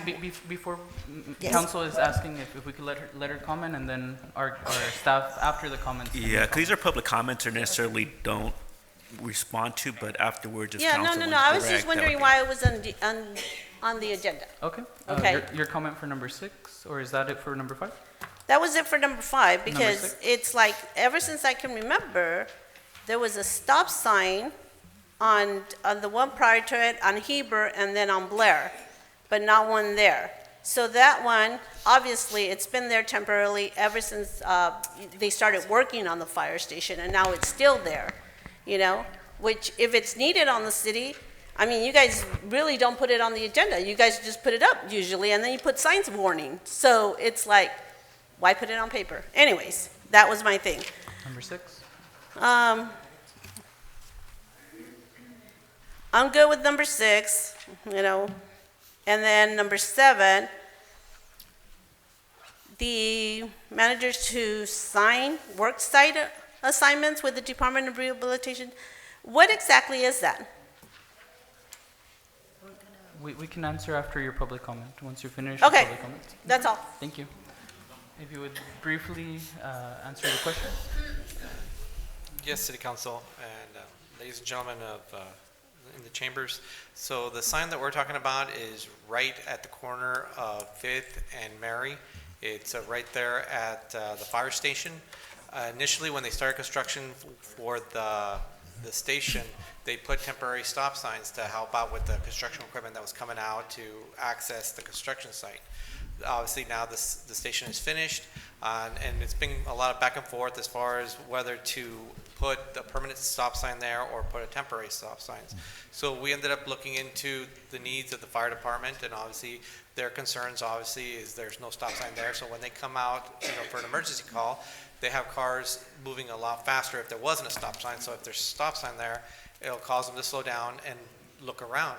So obviously for the safety of the fire department, that's one of the considerations that we looked at as far as installing a permanent stop sign. Right now, since it's a temporary stop sign, those are subject to get knocked down by vandals, the weather, and so on the report, I listed a bunch of occasions where officers have been called out, and so it's actually opened up a call where they had to reestablish those stop signs. One second. Someone is trying to enter with a sign. They are allowed to enter, but not obstruct vision. They are allowed to enter with their sign. Council, is that correct? Mr. Campos? Yes? Correct. Yeah. Yeah, I mean, people can bring signs, just can't obstruct other visions. What's the name of the officer out there? Officer Herrera. Herrera? Yeah, Herrera? like people Officer? can- She is allowed to enter with the sign. She is allowed to enter. She just can't obstruct visibility. You can, absolutely. But you can't obstruct the vision of anybody else with the sign. Sorry about that. Adelante. So in page 1 of the records, it shows calls for the last year as far as calls in reference to stop signs being knocked down.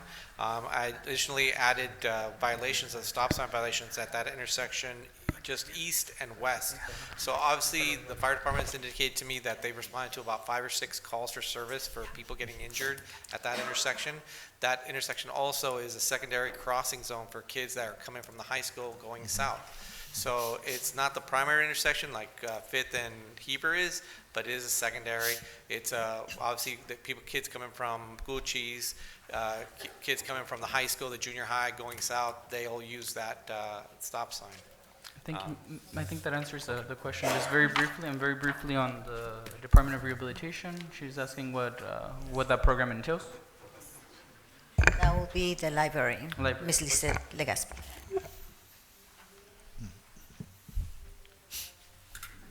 Good evening. So the Department of Rehabilitation works with Calexico High School in this case. They place students at the library so that they can complete volunteer hours with us. So basically it's just volunteers. They get a stipend, I believe, but they're volunteers with us. So they work up to 300 hours for a specific date, a specific time, and they're much needed assistance to us. Thank you. I'm sorry? This is going to be the second year that we're being at this program. Excellent. Thank you. We did have some comments from Ms. Lemon on the consent agenda. Ms. Lemon, would you like to comment on 5, 6, and 7? Just on the recall thing. Okay, so just to be clear, you only want to comment on item number 11? Yes. Okay, sounds good. We'll make sure to skip over the rest. All right, there's a motion and a second to approve. All those in favor signify by saying aye. Aye. Aye. Consent agenda is passed unanimously. Moving on to discussion and potential action items, introduction and first reading, by title only of an ordinance adopting a zone text amendment, amending Article 2 and removing Article 3 of Chapter 1703 of the Calexico Code of Ordinances related to accessory dwelling units, ADUs, and junior accessory dwelling units, JADUs. Planning Director Barba, adelante.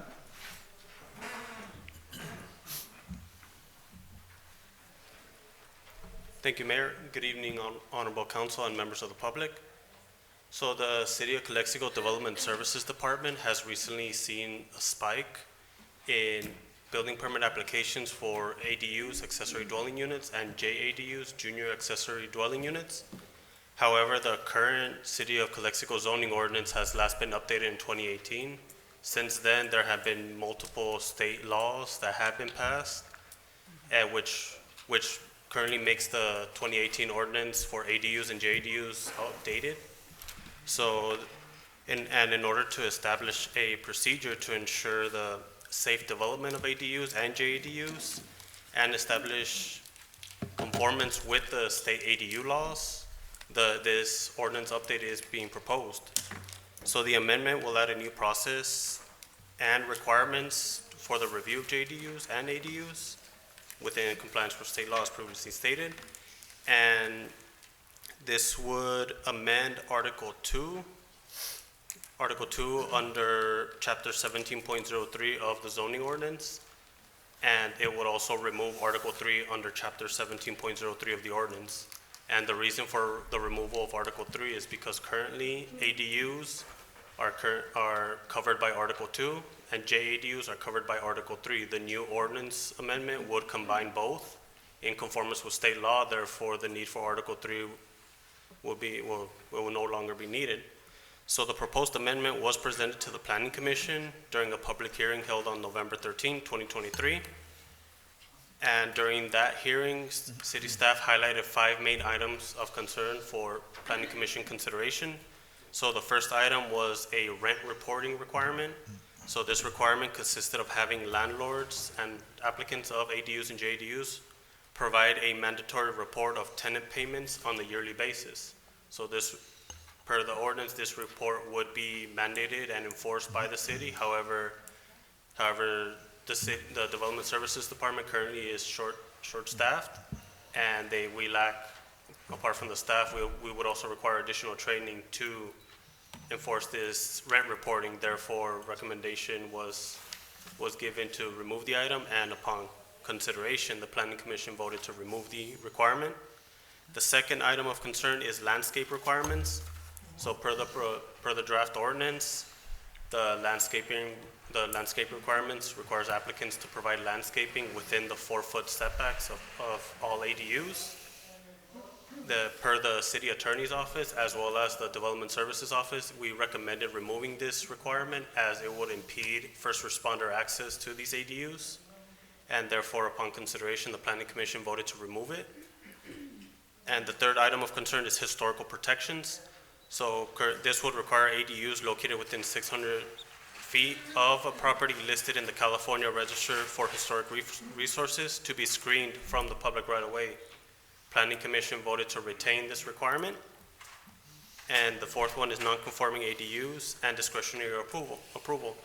This requirement would allow applicants who do not conform with the proposed draft ADU to construct an ADU subject to approval of a conditional use permit by the Planning Commission. So this requirement was reviewed and approved by the Planning Commission. And the fifth and final item of consideration was that there were certain placeholders throughout the draft ordinance, and these placeholders include a 25-foot front yard setback for all ADUs, a 50% lot coverage requirement for all ADUs, and a 50% open space requirement for these ADUs. And upon consideration, Planning Commission voted to retain these placeholder values. And after considering and reviewing all of the 5 identified items, the Planning Commission voted to recommend approval of the draft ordinance with their requirements to the City Council. Thank you, Mr. Barba. Just for the sake of the understanding of everyone about what means ADU and JDU, because it can be confusing. So could you please describe each one of them so they can understand the difference between? this? So per the state of California, they have a specific definition for ADUs, which are short for accessory dwelling units. So it means an attached or a detached residential dwelling unit that provides complete independent living facilities for one or more persons and is located on a lot with a proposed or existing primary residence. And an accessory dwelling unit also includes the following: an efficiency unit as defined by section 17958.1 of the California Health and Safety Code, and a manufactured home as defined by section 18007 of the California Health and Safety Code. So that would be for accessory dwelling units, otherwise known as ADUs. And for junior accessory dwelling units, or JADUs, it means a residential unit that satisfies all of the following requirements. It is no more than 500 square feet in size. It is contained entirely within an existing or proposed single-family structure. An enclosed use within the residence, such as an attached garage, is considered to be a part of and contained within a single-family structure. So this would include garage conversions. 3, it includes its own separate sanitation facilities or shares sanitation facilities with the existing or proposed single-family home. Number 4, if the unit does not include its own separate bathroom, then it contains an interior entrance to the main living area of the existing or proposed single-family structure, in addition to an exterior entrance that is separate from the main entrance to the primary dwelling. And 5, it includes an efficiency kitchen as defined in subsection 17.03.220D, subsection D, above of the draft ordinance. So those are the definitions per the state of California, and they are also available for view as a copy in the attached staff report, or residents may stop by the Development Services Department, where we may and will provide a copy of the draft amendment for your review. Okay. We do have 2 public comments before taking it to council. Ms. Wong and Ms. Lemon, do you have comments on item number 8? No. No? Ms. Wong? No. No? Okay. For the record, Ms. Wong and Ms. Lemon have signified that they do not have a public comment. Okay. Comments from council? Preguntas, comentarios de Cabildo? Just real quick. I'm glad to see that this is being updated. I know I was at both meetings where the Planning Commission took action on this and recommendations for us as council. And the discussion was very, very productive. But one thing that was missing, and it's always the case for a lot of the commission meetings, very little input from the public. So, and I know this is just bringing our regulations and, up to par with the state, which is great. And it's also, easing up the process because of the lack of housing.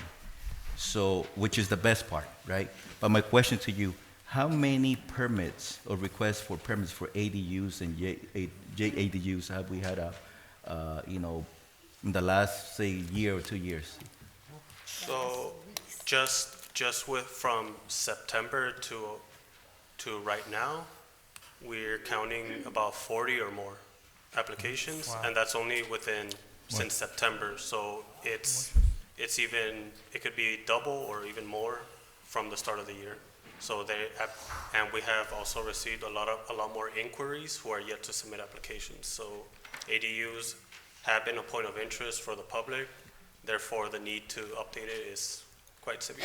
And can you also go back to explaining, I know there was also discussion about, whether it needed to be occupied by, by owner occupied or family member, or if it can be rented, can you go back to that just so we, and the public understands, what's the change, if there's any change? Because I know that was one of the comments also that was,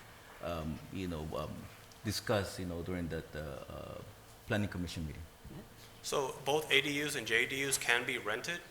So the only requirement would be that no short-term rentals are allowed, so that would indicate 30 days or less. But any rental term more than 30 days is permitted per this ordinance, and that this ordinance is made per state law. So it's not just the city of Calexico, this is to comply with the state of California accessory dwelling unit law. Thank you. Okay, thank you. That's all. Okay. Mr. Romo Manzanares Moreno, I do have one very specific comment, unless you guys no. A lot of citizens are concerned about parking. Con estos desarrollos están preocupados por el estacionamiento en las calles. Obviously, more houses within the houses is more cars. Other cities across the state do have some kind of like allocation of parking, and I know this might not necessarily be planning, but it's also planning and traffic control. I would like us to, obviously we have to approve this because it's state law, but I think it's a responsibility as a city, as there's more cars and we don't want people to fight for parking on the streets, to be proactive and create some kind of permit system that allocates parking in the residential areas or in areas that are impacted by ADUs. That's just direction, I think, not necessarily a question. If you would agree, Mr. Barba. So currently, with regard to state law, we are, and all local jurisdictions, they're forbidden per state law to request parking for ADUs. Oh. But that does not include JDUs, but we can look into that request. Not as in parking minimums, but as in parking permits. As in, there's certain jurisdictions around the state, when you have a house, you're permitted 4 parking spots on the street. Not so much parking minimums, but a parking permit system, to be more clear. Yeah. Hmm?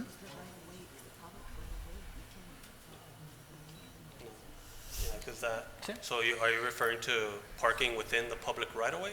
Yes. Well, Yes. but that's public right away. You can. Excuse me. In other cities, I'll give you an example. Okay. I'll give a good example from college. Okay. I know. ¿Cómo se dice? Big cities have this. Big cities with parking issues have this. For example, the city of Santa Cruz. If I may, si puedo hablar, si me dan permiso de hablar.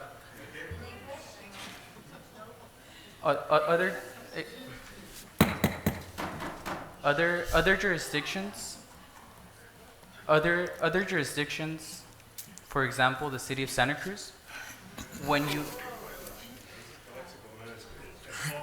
It's a public easement, that's why it's called public. People can park there, it's public. I really am trying to explain other people's laws because maybe it can solve a problem. To be very clear, for example, the city of Santa Cruz, when you want to park on certain streets, they have a sign that says parking permit, area Z, area A, area B, area C. So the people that live in that neighborhood are given permits because they live there and they have priority to park on the street. In certain hours, sometimes it's during night hours, during day hours, commercial loading zones. Those are the kinds of things that we can explore. City of Santa Cruz, City of San Francisco has it. I'm pretty sure some barrios in San Diego also have it. And it could help us with the more cars that ADUs are going to produce. And that's just direction, doesn't necessarily have to do with the item, but for further consideration for planning and traffic control. It could also generate revenue for the city as well. Yeah, so that is, I'd have to speak with both the police, law enforcement, as Yes. well as the Public Works Department, Sí. just to first identify the feasibility of implementing that. Of course, thank you. All right. So I move for approval as presented. There's a motion to approve. Is there a second? Second. All those in favor signify by saying aye. Aye. Aye. Aye. Motion passes unanimously. Moving on, Mr. Barba, to introduction and first reading by title only of an ordinance adopting a zone text amendment amending sections 1701-900 and 1711-200 and adding chapter 1721 to title 17 of the Code of Ordinance related to cottage food operations. Adelante. Thank you, Mayor. So on September 21, 2012, the state of California passed Assembly Bill 1616, which is cottage food operations, which requires cities to allow cottage food operations as defined by Health and Safety Code, Section 113758, to operate within any residential dwelling unit. So the current iteration of the City of Calexico zoning ordinance does not provide any requirements or reviews or does even any mention of cottage food operations. So therefore, the ordinance is non-compliant with Assembly Bill 1616. And therefore, the proposed text amendment will amend section 17.01900 and 17.11200 and add chapter 17.21 to title 17 of the City of Calexico Code of Ordinances. So it's important to note that, first of all, what defines a cottage food. So a cottage food operations is defined by the state of California as means an enterprise that is operated by a cottage food operator and may have a maximum of one full-time equivalent cottage food employee, not including a family member or household member of the cottage food operator, within the registered or permitted area of a private home, where the cottage food operators reside and where cottage food products are prepared or packaged for direct or indirect sale to consumers. So this is defined by the California Health and Safety Code, section 113758. So it's important to note as well that the types of food a cottage food operation can sell are limited to non-potentially hazardous foods, which are foods that are unlikely to grow harmful bacteria or other toxic microorganisms at room temperature. And they're also mandated via a list by the State of California Health Department. So, and that list is constantly changing, so we would be keeping track of that to ensure that residents aren't selling anything beyond that list. So, as the proposed text amendment was presented to the Planning Commission during a public hearing held on November 13, 2023. And during that meeting, two main items of concerns was brought to the Planning Commission's attention for their review. So the first item was a public hearing requirement. So this would require a public notice to be sent to property owners within a 300-foot radius of the proposed cottage food operation. And as well, the notice will also notify residents of a proposed cottage food operation and provide them the option to request a public hearing for the application. This would be any resident within the 300-foot radius that receives the notice. They will be allowed to provide or request a public hearing. So that it was pointed out to Planning Commission that this may potentially extend the review time for the cottage food permit applications, as public hearings require 10-day notice as well as a scheduling for the Planning Commission meeting. So, and upon review, the Planning Commission voted to retain the public hearing requirement. And the second item of concern presented to the Planning Commission was a delivery and pickup, the delivery and pickup hours of operation for cottage foods. So this requires applicants of cottage food operations to prepare and submit a delivery and pickup schedule for review, as well as set a designated schedule and time frame for the delivery and pickup of cottage food operations located within major arterial roads. So when presenting this item of concern to the Planning Commission, it was pointed out that they had the authority to limit when deliveries and pickups can be made, whether it be from 8 a.m. to 5 p.m. or from 8 a.m. to 12 p.m. However, upon review, the Planning Commission voted to retain that requirement, but leave no specific time frame for when pickup or delivery hours can be taken. So currently, there is no time frame, so it could be anywhere from 12 a.m. to 12 p.m. to the next day. It's 24/7. Yeah. Yes. And it should also be noted that cottage food operations will be allowed via a home occupation permit. So this is within residential areas. Can you describe cottage food in a simpler way that everybody understands? Because when I say cottage, I'm thinking about something else. So the simple example would be someone selling baked goods from their property for pickup or delivery. And other goods would be either honey or jellies and jams. So any of those types of food that's regulated by the State of California Department of Health. So these are defined as non-toxic foods. And so they would be allowed within residential homes, single-family homes, via a home occupation permit. Mr. Barban, if I may, just three comments right off the bat with this. The first one is to thank you because we are updating things that are years past state code that needs to be updated in the city of Calexico. So I thank you for your diligence because I love seeing agendas where every single agenda we have carport reform, JDUs, now cottage food. I am a little bit concerned of how behind we are because cottage food was AB 1616 was I believe if I remember correctly was a 2014 or 2015 state law. But ever since then, we have a 2018 MICO, or Micro Enterprise Home Business, that allows them to sell things that are off that list.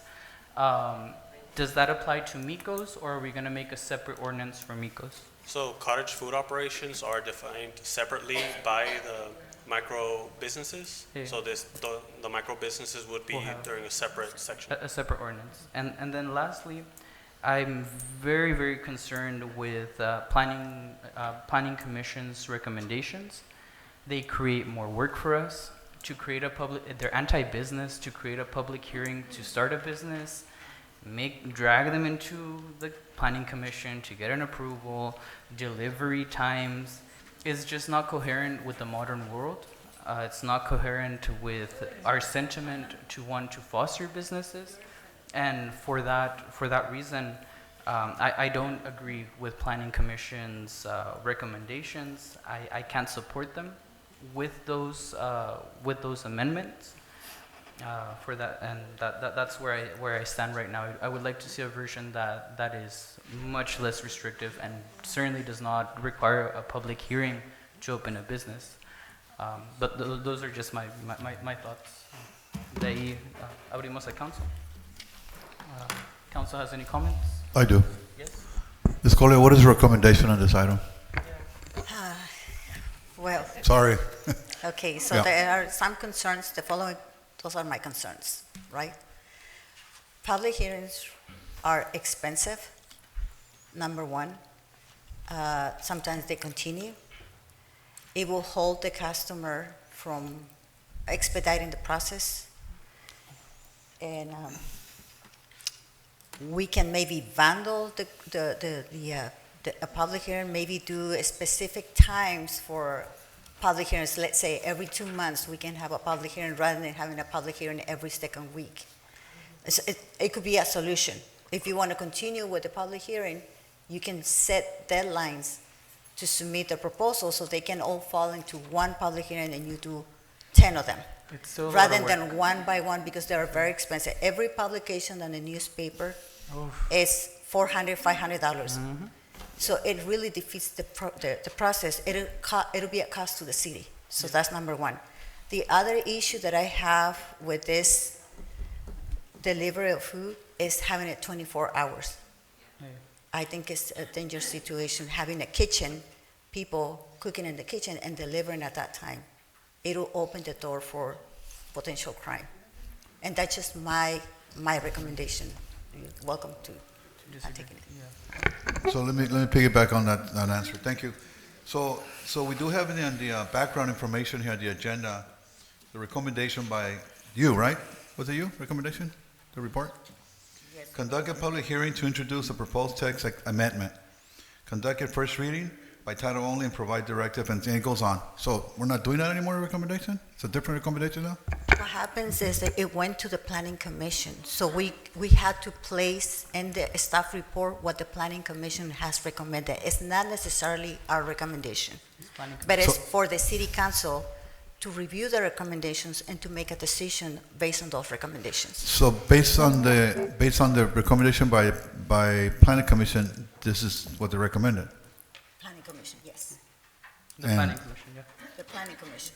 So why we have an issue with that's why they exist. They exist for that reason, to recommend us. Yes, but you have to remember, it's a recommendation. The ultimate decision maker is the city council. Yeah, and that's what I'm alluding to that, right? But I ask you for a recommendation, but we have a commission that addresses all the needs of the citizens. So, Okay. all right. All right. Thank you.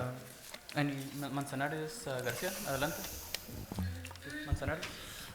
I just share the same concern with having to have every single time presenting to the planning commission, every single business that wants to open here. So either we do away with that portion of, or ignore the recommendation, or we do as you recommended, which is a scheduled bundle of permits that are gonna go out. We're being requested for a 3-minute recess. Do you have some comments? Yes, I do. Someone goes to the restroom? Okay. Yeah. Adelante. You know what? I just mentioned that. You know, I've been to. I usually try to make every planning commission meeting, and they always have a very good discussion on every item. And I think it's also a disservice for us to tell them, hey, you know what, your recommendations are not being taken care of, taken into consideration. I think it's disrespectful also. So we need to look at this. I do agree that we need to streamline these processes because, you know, it's not just to comply with the law, which is part of it, right? I get that. And people have been asking for this to be implemented, for us to have a policy that is very clear, that is also very streamlined. Because, I mean, I can't see someone that, you know, is cooking, you know, barbacoa, you know, in their homes, you know, going through this whole process, right? It just will be just cumbersome and just prohibitive for any individual. So what we need to do, here we are, that the policymakers trying to come up with the process, but without the input of those individuals, right? We need to make sure that they are here, that they understand, that they provide the feedback. We need to hear from them. That's what we always go back to. Because it is irresponsible for me as a policymaker try to just, you know, put rules without having their input, without really hearing from them. They are the ones that are going to be doing this also. And then, too, I want to make sure that we also take into account the establishments, you know, restaurants that exist, right? All these rules that exist, maybe that, you know, they should exist, you know, within a certain, you know, distance of any restaurant. So all these things. But I think we're just making it way too complicated. So I want to say more simplistic, more inviting to people, because this is how we create the entrepreneurial spirit. And I think, Raul, you always allude to that. So let's not make it difficult. Let's really have a sit down with the planning commission, with the business, with the community that works on this, that, you know, do this, that want to have an opportunity, a trial run. Is my product going to sell? So I can expand to a bigger business. That's part of the you know, entrepreneurial spirit. That's part of fostering that. That's part of us making this process inviting, not discouraging. Because if we don't do that, this is not going to work. I mean, if we're just going to have an ordinance in the books to comply with the law, but it's not going to work. So yes, I would like to have the planning commission look at this again, revisit this, but hopefully we can do a better job of inviting people who are involved in this and participate, but come back with a more streamlined process. That's my comment. How are the other cities doing it? Do we have an idea how the other cities are doing it? Right, as an example, since we have an idea how the other cities are doing this? Cities and counties? So other cities utilize the same home occupancy permit application, which is to allow residents to have their own business as permitted per code within their single-family home. So the only difference would be the public hearing notice, as mentioned. Now, while the planning commission does review and give recommendations, city council has the authority to modify, make any modifications, agree with and adopt the recommendation of planning commission, or move on with whatever modification, or whether or not they want to not adopt it or adopt it. So it is up to the discretion of the city council. And again, this would only be a first reading. So this, even if it were to be in agreement with the recommendation, then it will still have to come back again for a final adoption. Mr. Barber, just to be clear, Yes. other cities don't have a public hearing. Typically they tie it into the home occupancy permit method. However, this This ordinance is developed to ensure that there's not a single concentration within residential areas. So an example is that one of the requirements in this proposed ordinance is that they can't be within 300 feet from each other, because then you could have an issue where you have a lot of these businesses home occupancies concentrated within a residential neighborhood, so you could see a potential spike in traffic. So a lot of these requirements are to mitigate those potential side effects. Okay.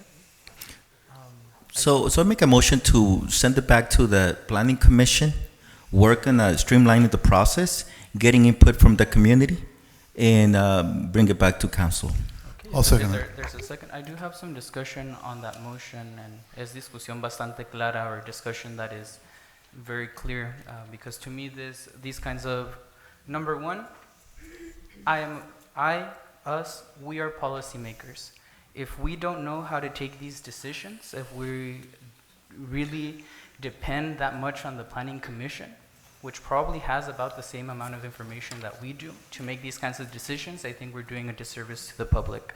And when it comes to the content matter of planning, I was involved in the creation of this state law.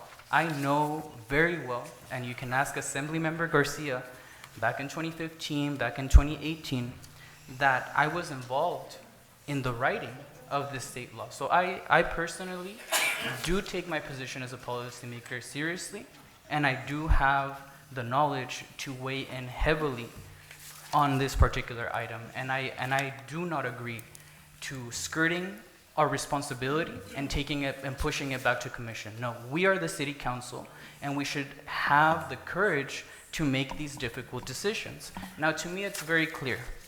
Muchos nos dicen que somos comunistas, ¿verdad? Que él es un comunista, que yo soy un comunista. A lot of people, excuse me, I am speaking. Excuse me, I am speaking. Estoy hablando. Por favor, no interrumpa.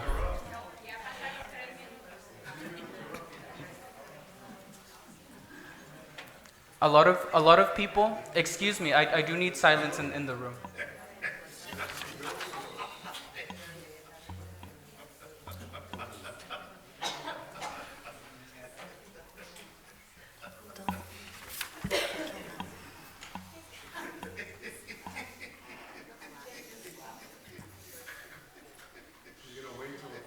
Yes, I'm going to wait until people act like adults.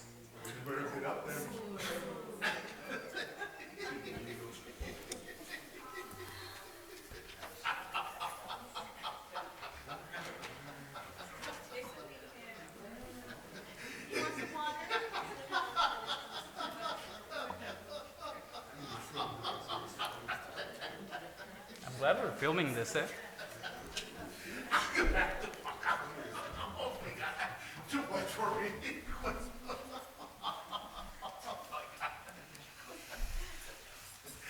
gotta get some fresh air.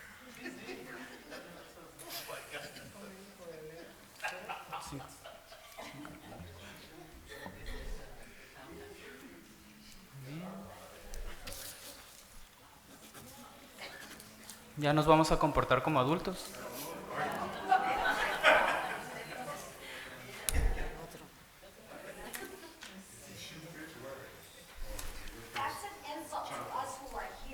You've been warned. You cannot disrupt the council meeting.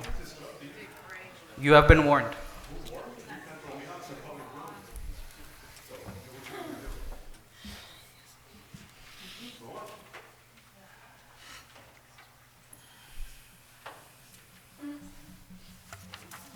Muy bien.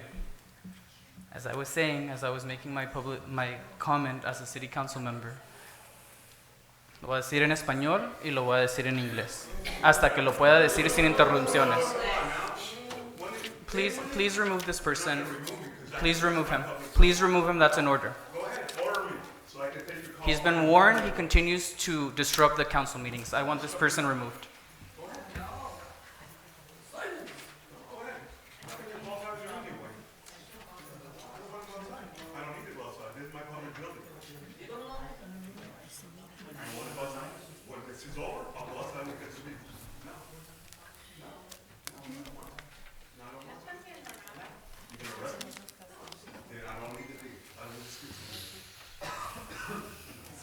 Chief Orozco, you are authorized to arrest and press charges.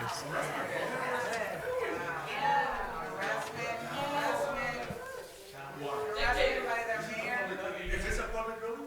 To the public on this building? We're going to take a 5-minute recess. Council session, yes? I understand there might be another public comment on the item. There is. There's a motion and a second. I'll finish my comment and I'll allow Ms. Noricumbo to come up here and take her public comment. We're calling the session back to order. It is 8:37.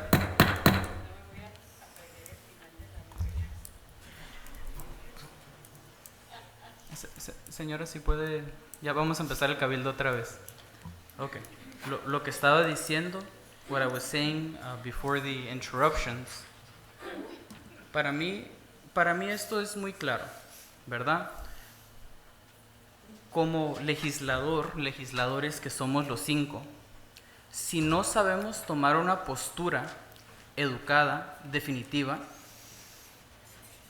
sin la recomendación de la city manager, sin la recomendación de planeación, no sé qué estamos haciendo aquí. Porque por definición es bastante claro. Muchas personas, a mí y al regidor Manzanares, nos han dicho que somos unos antinegocios, que somos unos comunistas. Déjenme les explico qué es el comunismo y qué es el capitalismo. El capitalismo, por favor, no pueden interrumpir el cabildo. I'm really trying to express my opinion here. Lo que se está proponiendo, lo que nos trae la Comisión de Planeación, es tener para los nuevos negocios una audiencia pública.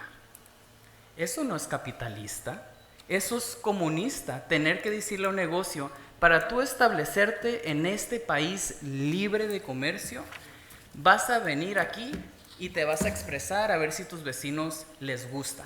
Eso no es capitalismo. Eso que viene de la planeación de comisión es restringivo y eso es un pensar comunista. ¿Qué es comunista? También es comunista que les estamos pidiendo a estos nuevos negocios que no solamente nos den sus menús, pero que nos digan exactamente cuándo pueden hacer entregas, a qué horas, por cuáles vialidades. Si somos pro comercio, no podemos estar a favor de esas restricciones. Por eso este municipio lo tachan por esas cosas de ser antinegocio. La propuesta de la Comisión de Planeación, si la ven claramente a lo que es una propuesta restrictiva y comunista. Y yo soy pro negocio. Yo tengo la experiencia, tengo la educación para identificar lo que es. Más en parte, como les estaba explicando, yo colaboré con el asambleísta en este bill para traer más empresas a nuestras comunidades, especialmente a las mujeres, madres solteras, que no tienen muchas avenidas por donde expresar sus deseos comerciales, donde emprender en esta ciudad. Con ese diseño se hace en inglés, en English. A lot of people throughout the last couple years have told myself and Councilmember Manzanares that we are communist, that we are anti-business. But I want to be very clear that the proposal, in my opinion, that is coming from the Planning Commission is in itself a restrictive and a communist proposal. It is not capitalism, it is not a free country to tell a new business that comes into the city, if you are going to set up shop in the city, we have to have a public hearing. We have to have an extensive 10-day process. You have to come here and see if the neighbors around you are going to agree with the establishment of your business. That kind of bureaucracy is not a free country. It is not capitalism. It is not pro-business. And if we are unable to identify that, well, we don't have the sufficient experience or expertise to be making these planning decisions. And then further, the Planning Commission requests or is asking us to review down to the detail the menu that these people are going to serve, at what hours, when their deliveries are going to be. All of these things are anti-business, they're anti-freedom. And if we truly are pro-business, as we want to be, as I want us to be as well, well then these are not the kind of proposals that we want to bring into the ordinance of the city. And I ask this city council to not pass the buck to the planning commission, to not pass the buck to the city manager. It is our job. We were elected to make these policy decisions. And if we are unable as council members to express a detailed opinion, not about respect, but a detailed opinion about the substance of the ordinance that we are deciding today, what are we doing up here? I want a definitive, I don't want a tabling, I want a definitive decision, an educated discussion up here on council and on the part of the public as well, so that we can come to the best ordinance that will allow more businesses and more revenue to flow in the city. That is all. That is my opinion. And for that reason, I cannot support the tabling. I'm here to make decisions. I'm educated enough to make those decisions. And I was involved in that bill. Ask Assemblymember Garcia. So I'm ready to make that decision. I don't know if the rest of the council members are. We do have one public comment, Ms. Noricumbo, adelante, on item number 9. Can I make a real quick comment, Mayor? Yes. So for me, there's not one single city that does not have public hearings. All of them have it. Why? Because the citizens come up, or they ask questions, and the citizens have the right to know. That's the bottom line. That's why we have hearings. That's why we're here today, City Council, so you have the right to know. Hearings, not a bad thing, it's a good thing. Thank you. Okay. Adelante, Ms. Noricumbo. Hi, Diana Noricumbo, 1068 Villa Barranca. So first of all, thank you for letting me speak. I didn't know what the full topic was about, and I'll be honest, I'm not very familiar with it. But as a business owner in the food service industry for over 20 years, the only thing that concerns me is kind of what they were speaking about, the safety issues. So I don't know if with all the knowledge that you have and all the business expertise that you have, you know how a restaurant is run. But we have to have a fire suppression system. We have to have, you know, some special type of equipment. When you do food service from home, especially if you're in an apartment building, you know, if there's a fire, it can easily spread out. If you've got children living in that apartment building where you're talking about, like just that stop sign that they're gonna add here that they were talking about, the children going back to school. Well, in an apartment building or even in homes, you've got children, you know, around. So these are a bunch of things that you have to consider before you demand that they make a decision today. So I'm assuming that the planning commissions are, because the people that you put there in your commission is someone who knows about planning. So you just said, what are we doing up here? Well, you're here to vote, but you're not the expert. So the people that you put in your planning commission should know a little bit more about the subject matter, and you should listen to them, which is why you should table them. Because if there is an apartment complex fire because you decided that you wanted everyone to vote on this today because you claimed that you were part of this law or proposal statewide, I mean, fine if you were or not, but every city needs to look at their own issues and their own needs. And that's why I request that you guys dig more deep into this because of the safety issues. Thank you. Thank you. To answer the question, and I know Mr. Barba can answer the question as well, these cottage food businesses and the Micos, they follow the same home occupancy requirements for fire and other safety measures, correct? So that is a part of it, but there is a separate section specifically for cottage food operations, and that's part of the amendment, which is to add chapter 17.21, and a lot of the requirements for it is specifically for the delivery schedule, delivery pickup, and the types of food they're serving. Is just to comply with the state of California's the health department, to ensure that the list of food that they're providing is per the state. And also with regard to the traffic, the requirement in the draft ordinance is to have applicants submit a plan of where the a designated pickup area is and at what times they're going to be delivering or being available for pickup. So this is for major arterial streets. So these are heavily trafficked streets utilized by residents to get from one end of the city to the other. So, and another reason is some of these residential zones are surrounded by a lot of public open space areas, such as well as schools and parks.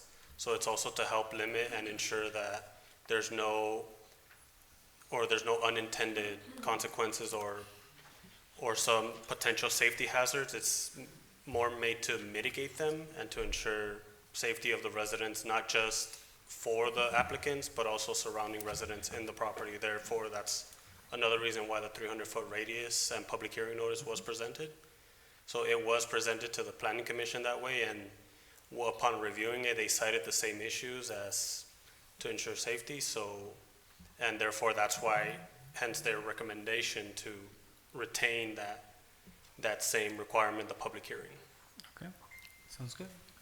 If there's no further comments from council, we'll take a roll call. Just one last comment. I just want to make sure that I don't get into this back and forth, but I do take offense when I get called, as a legislator, not knowing what I'm doing.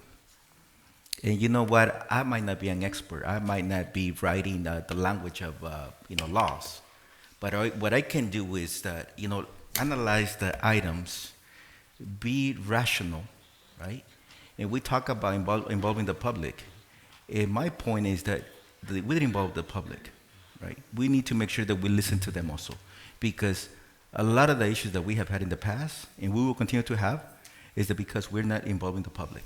So we're asking, and I read the backup, what they're being asked to provide and comply, and layouts and all of that. It might be oversimplistic to put it just in that context, but it's quite an undertaking. So my request was only to send it back, streamline it, not because I don't want to make a decision. I can just say, let's pass it and let's do away with notifying, having a public hearing. But I think that would be also irresponsible. Because honestly, right, if you read this backup and the requirements, I don't think most of us will be able to do this on our own, right? We will need help from staff. We will need help from the ones that do that. And I don't think we have the capacity right now, but it would be great if we can have input, if we can have people attending and getting the feedback also, right? And them getting familiar also, because here we are, again, legislating on behalf of people or people's ability to get into a business, generate revenue. But again, we're the ones that are doing this without the public input. And that's all I want, public input and streamlining processes. That's all. I'm not an expert. Before we move on with the vote, I just want to read a portion of the public hearing requirement that's proposed by the Planning Commission, just so everyone's aware, and it reads, should a notified resident request a public hearing, the application review may be lengthened, additional fees/deposits may be required to cover the time and material costs, public hearing notice costs, and the scheduling costs for a Planning Commission meeting.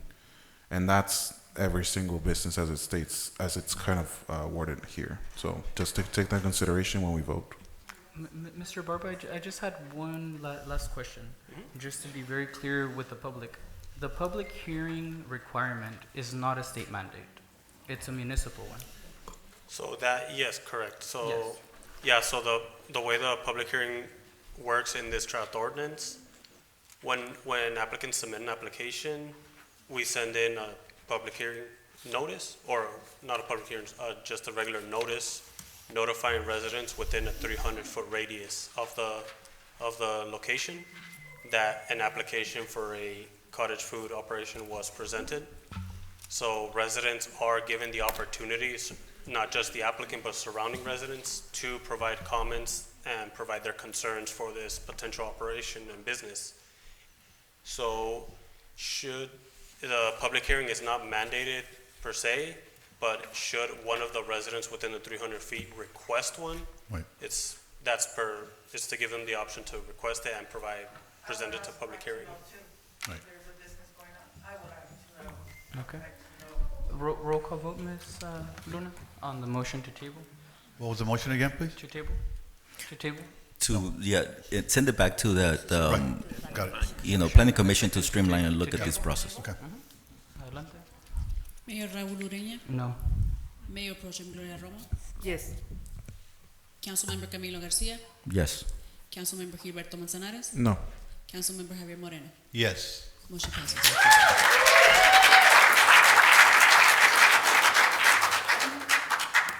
Moving on to item number 10, discussion action on appointment of member to LAFCO Advisory Panel on Countywide Healthcare District. Who is presenting? Good evening. This item was brought to for your review and your potential appointment of one individual to the advisory committee for the LAFCO Healthcare District. And it was tabled, and we bring it back for you so that we can submit the appointee person to the LAFCO Commission. Who makes this decision? The council as a whole? The council. The council, okay. Yes, sir. We'll take any motions if there's any on the floor. There's some public comments from Ms. Lemon and Ms. Wong on all items, just checking to make sure that you don't have any comments. Ms. Wong? No? Okay. LAFCO? If there's any motions on the floor? Yeah, well, Or any comments or discussion? I'll make a motion here. I'll make a motion that whoever we assign should have the ability to be open-minded, a very decision-making ability, aligned with management decision-making. Whoever the person is, we must ensure that the person has a strong moral principles, ethics, and knows about oversight. Safeguard the public interest by knowing the views of the people and the needs of the people. Neither professional nor self-interest should be linked to that person. And then bring skills to the committee, such as legal, financial, or media. I propose that, whoever that person. And we should also, I can think about 50 people in the community. I'm sure there's more out there. But for me, a background investigation will also suffice. A background investigation. We don't want to have people out there who's going to be a $200 million budget and they're making decisions that benefits them. Okay, thank you. Okay. Any further discussion before we come to a motion? Should we consider having a period of public? The deadline is today. Oh, Yes. I was thinking of having a period of public, so the public from our district can actually show interest in this advisory panel. Pero pues today's a deadline, so We can vote for someone today, and a little bit down the line, if we want to still have a public process, we can still go ahead and do so. But it's very important that today we reaffirm the decision, we make a new decision, and then we can change that decision in the future. Okay, well, I have a motion on the floor. Is anybody second that? There's a motion. Is there your motion is to Whoever the person has those qualifications. I know there's a process. I understand that, but we're gonna pick a person. I don't have anybody right now. Is there an application from that person or persons? Mr. Campos, is Mr. Moreno's motion responsive to the item? I understand you have a deadline today, so you want to be subject to a background check? That's the main one I see. We just need to know what, under a background check, what would be the disqualification of that? Because you can do a background check. Right. So But there's things that are going to come, we would need to figure out what would disqualify you based So upon my understanding that. that today we have a person with a name? Is that what it is? I don't have that information. No, right? We don't have any information. What we discussed last meeting is that there were two persons that were trying to be appointed, and those individuals were supposed to provide additional information about their interest to become part of this advisory committee. Never happened. No, but it was mentioned during the meeting. It was mentioned during the meeting that they will bring that information to the city council of what they think they should be appointed. So we received two potential. No, No. they were coming over here in Oh, I see. public They made meeting. public comments that were interested in the position. They were interested. Okay, so And we'll add so those two during the people, meeting- 3 people to the list, whoever comes out, and add up to the list, and we'll start making the selection process. It's simple. Make an application process. We'll include those 2 people, wherever they were, include some more, and then we'll take it from there. We have to make a decision today. Today's the deadline. In any application process, that's where you start. There's. There's Miss- no Miss- deadline. No, there's no deadline. Ms. Colio. There's no deadline? Ms. Colio. Is there or is there not a I deadline? don't see any deadline on the letter. I don't see any deadline on the letter. Assemblymember Garcia had mentioned today's date. That's why it's on the agenda. But I think that's applicable for the, this is an advisory committee. This is not a board The member. actual LAFCO. Yes, Yeah. two Right. different things. Right. Yes. Very good. So, Ms. Colio, there's going to be an application process.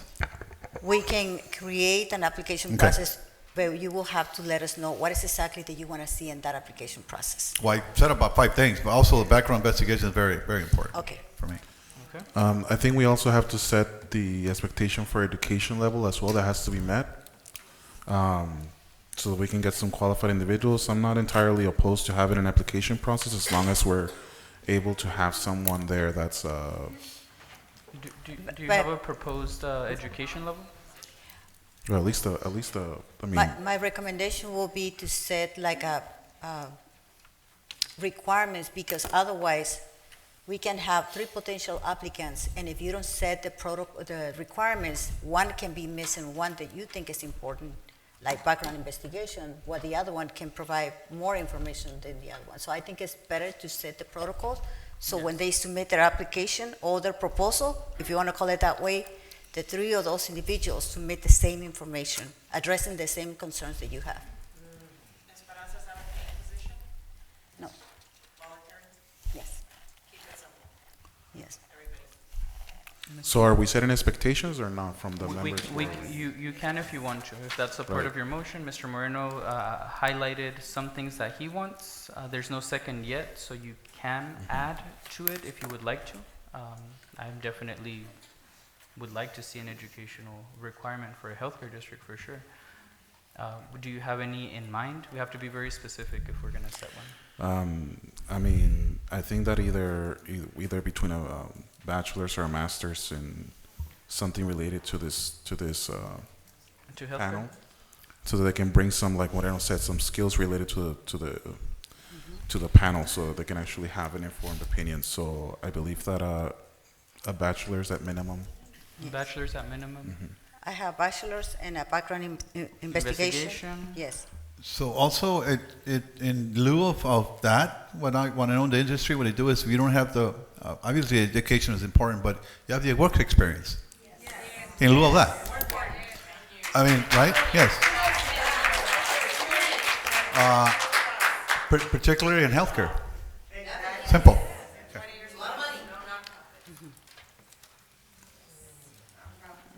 I think people need education.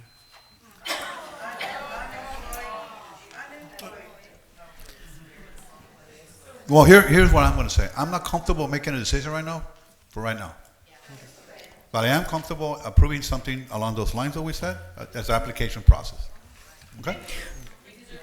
All right. Especially because it's not due today anyway, so. So the question that I have for you is, what would you like us to bring back to you for discussion?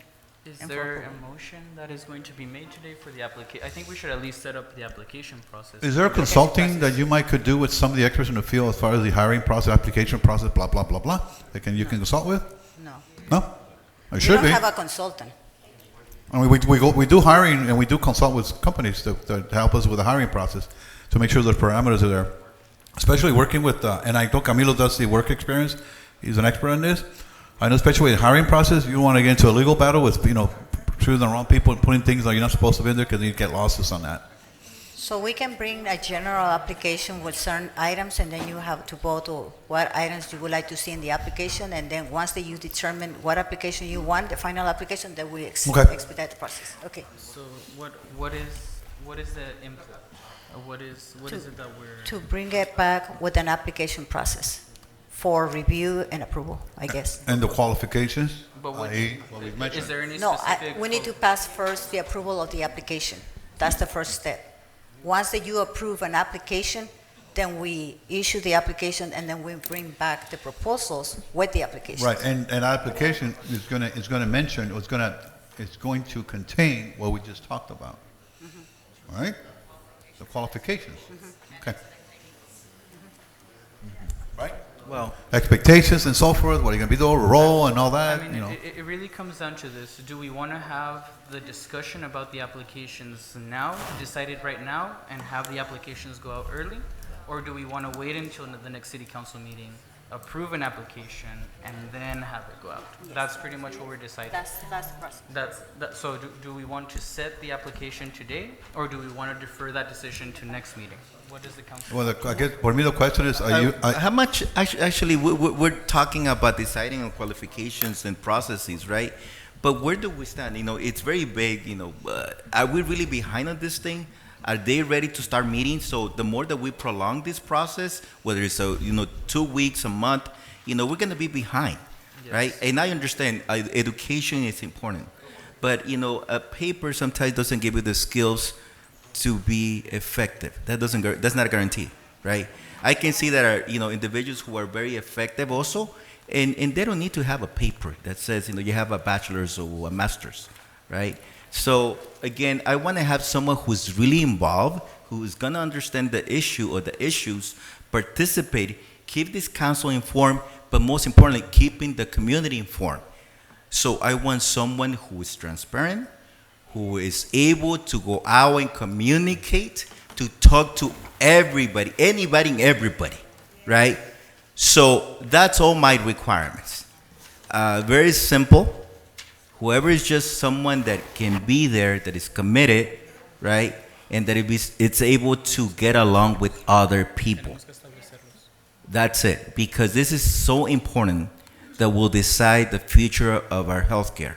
So we need someone with that ability, or at least that's what I'm looking for. Let me talk.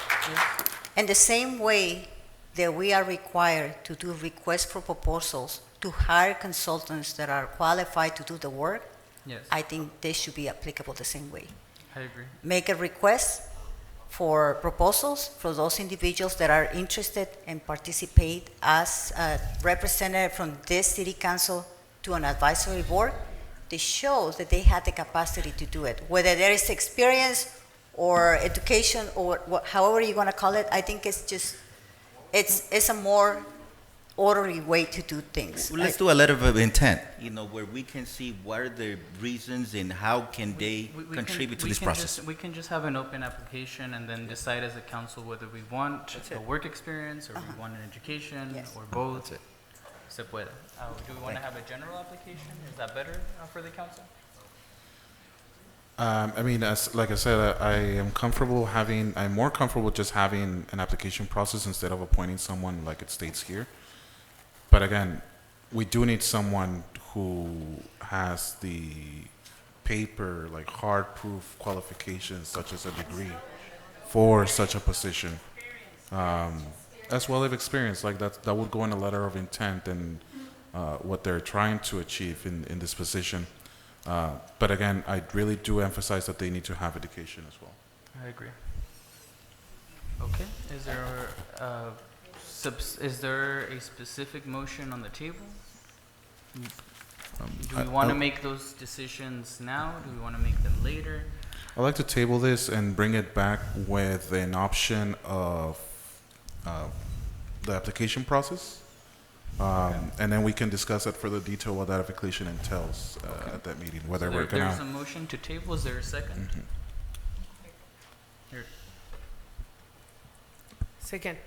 There's a second by Ms. Romo. All those in favor signify by saying aye. Aye. Aye. Yes, motion passes unanimously. At this point, myself and Councilmember Manzanares will recuse ourselves from the decision of number 11. Vice Mayor Romo will take over the meeting.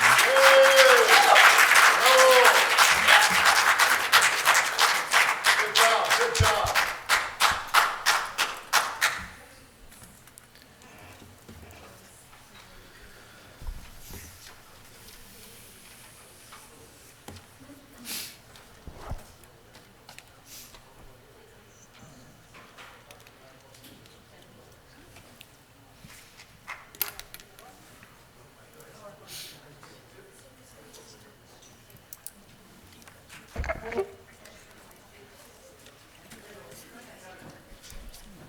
Okay.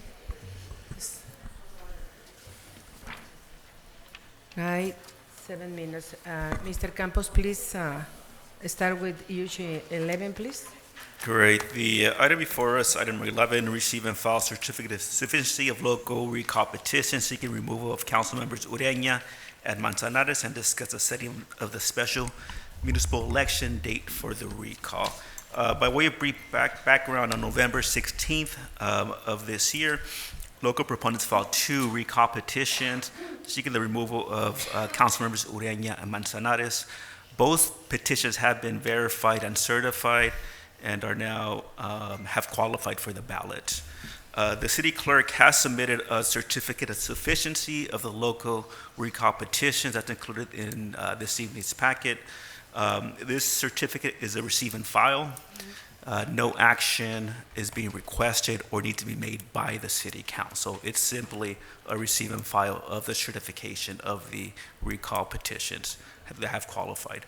The only action for the city council this evening is the setting of the recall, the special recall election. Pursuant to the elections code, now that the city council has received this certificate of sufficiency, the city council now has 14 days to call an election. The first day is today. The last day would be December 20th, in 2 weeks. To the extent the council does not make that decision, or in other words, does not call the special election within this 14-day period, then by state law, that decision it will then be made by the county register of voters, and they would have 5 days within that day to make that decision. So, like I mentioned, the only decision is calling the date of the special election. The dates on which the special election may be called are set by state statute as well. The election code 11-242 specifies that the election cannot be held not less than 88 days from the calling and not more than 125 days. So depending on which day you call the election, you have to look at that 88 to 125 day window. The staff report, if I'm not sure if folks of the public have it, it specifies what dates are available. If the council were to call the special election this evening, the first date the recall election can be held would be March 5th. This would allow for the consolidation of the special election with the state primary election, which would obviously be more cost effective for the city because the cost for the election could be spread out with a statewide election. The additional dates would be March 12, 19, 26, April 2nd, and April 9th. Again, it has to be on a Tuesday. It has to be on a Tuesday. It can't be a holiday the day before or the day after a holiday, and has to be within the 88 and 125 day window. If the council does not make a decision today, then on December 20th, the city can no longer consolidate the election with the March 5th election, because that decision needs to be made by Friday. If you don't make a decision this evening and then the decision is made on December 20th, the possible dates are March 19th, March 26th, April 2nd, April 9th, and April 16th. To the extent the decision is not made by the 20th, then that decision would be made by the county register of voters. I'm not sure if you have any questions from me. So do we have two options? If we call it today, in December, we do a special election? If you call it today, you have the opportunity to call it for March 5th to consolidate it with the state primary election. Okay, well, I think the people have spoken, so I'll make a motion for that.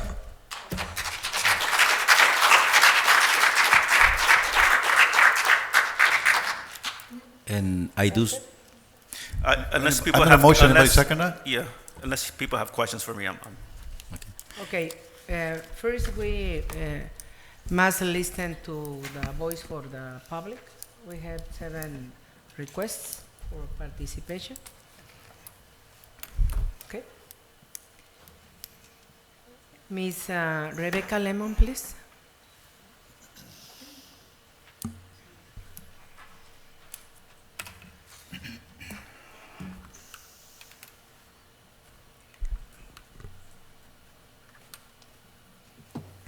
Hi.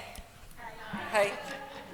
So, I brought in a banner. I made a cop feel, embarrassed a cop because I was able to bring it in, and I'm not going to use it because I changed my mind about 3 seconds ago, and I have to pee. So, anyways, I'm a special, so I get a minute and a half. If I go over, I will try not to.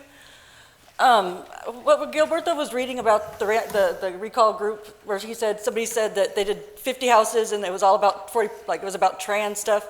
It was sarcasm. It also said that Raul was doing a good job being the mayor. Now come on, we all know what sarcasm is. It was sarcasm. If he can't take a joke, he's got thinner skin than even I thought. He's sitting there saying that everything we're about is because of these personal lifestyles. They never were. The fact is, I read an article that said that Raul Udina went to the Board of Supervisors and said white people are racist bullies. He said that. He said that white people are bullies and we're racist and everybody needs to stand with their race. I have a problem with that. Which race do I choose? My family, apparently we liked a lot of people. Just don't look at me. So I mean, like, what is that? We are Calexico. We are literally Calexico, California, and Mexico. What is it? The ICO part. Mexico, yeah. So anyways, so that's what we are. We're mutts. We're also bulldogs. I don't even get it, but yeah, we're not racist. We are not homophobic. We're not transphobic. And I have been slandered in the media. I have never spoken to a reporter. No one's ever said, "Hey, Becca, what's up? Why are you so nuts? Why are you 5150 by Maribel Padilla? Why did you have all this stuff happen that you seem to be the psychopath of the city?" Fine. If not wanting racism to bully everybody, if wanting kids not to be sold, if wanting my police funded and my firemen having 2 stations on both sides of the city, if having a city that isn't divided between the poor side, an educated side, and the smart side is 5150, fine. Call me 5150. Don't worry, the sheriff's office kidnapped me the other day and put me in the crisis. That's how bad it is in my life. I was literally kidnapped by the sheriff's office and taken to the crisis center where I was kept overnight. I had a liver transplant. I didn't get my medication till way later, till 3 in the morning. How fun was that? And yet I'm still here. And I'm not crazy. Maribel Padilla is lying. Whatever that nonprofit information I got was about 2 nonprofits. $200. It is not what I asked for. So I sent in another FOIA request. Also that flag, I've asked about that flagpole. That flagpole was sacred. It was for military, it was for California, it was for America. Now that one club has touched it, no matter what club it is, any club can touch it, and I said, I get 2 chances. And Orozco said he would back me up. Where's he at? There you are. You did, when I was arrested at the pride flag. You said you were, yeah, I remember that. So anyways, I want to put my flag up there. Which flag it is does not matter at this point. That pole is desecrated, ew. So I can put any flag. If I want to put, sadly, and I will not, a satanic flag up there, I can. I have every right to, because it's violating my First Amendment rights that you are not allowing me to pick 2 flags to put up there for the same amount of time the other club did. You see how this works? If one, then all. If none, then none. You let one touch that pole. That's what made me mad. That pole was sacred. Men and women have fought and died for that. Their families missed them. Their families stood up by them. And you just handed it over. Why? Why? Why didn't you respect this country, these veterans, everybody? You guys spit on the veterans, and you guys spit on law enforcement, and you guys spit on the fire people. Why? They're the first people we run to when we have a crisis. Admit it. I don't understand. You guys, I'm proud of you guys.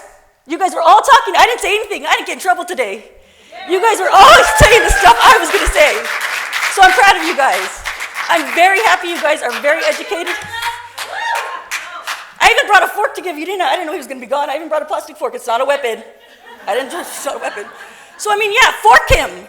You guys, we can do this. We just have to not be petty little, I don't want to say girlies like little tweens. We don't want to do that anymore. We all have the same goals. Make Calexico great again. Hi.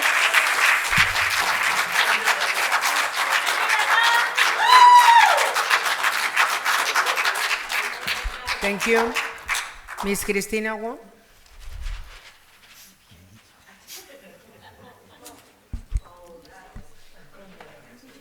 Good evening. The reason I'm up here is because when Manzanares read and he changed everything I put, I went out on August 16th and I went to my neighbors, okay? And I went out for 3 hours. I handed out about 50 flyers. I didn't leave them at home, at their homes. I spoke to many residents. I would say about 75% are for the recall. The others were misinformed as far as I was concerned. As we all know, trans was the #1 reason why they didn't want to sign the recall, because they were for them. And that's what he transposed, that supposedly they were against them, and that was the main issue, which no. And because they had kids their age, and they had told them not to sign because that was the whole issue. Okay, the other thing, it says, and he has been doing a good job, laughing out loud, because that's what I was told. He opened 98. He got the ICTC to come to Calexico. He's going to work on the traffic, the Near River. All that has been in the works for years, and anybody that's been involved in the council or even knows the news knows about all that. So he's taking credit for something that he hasn't worked on. The other thing was, he said, what I heard was that former politicians were jealous of his success and that they wanted him out to take over again, etc. Meaning Maritza, Rosie, Morris, and anybody else, which is not right. They're not there. Just because they spearheaded the recall doesn't mean that they want that position back.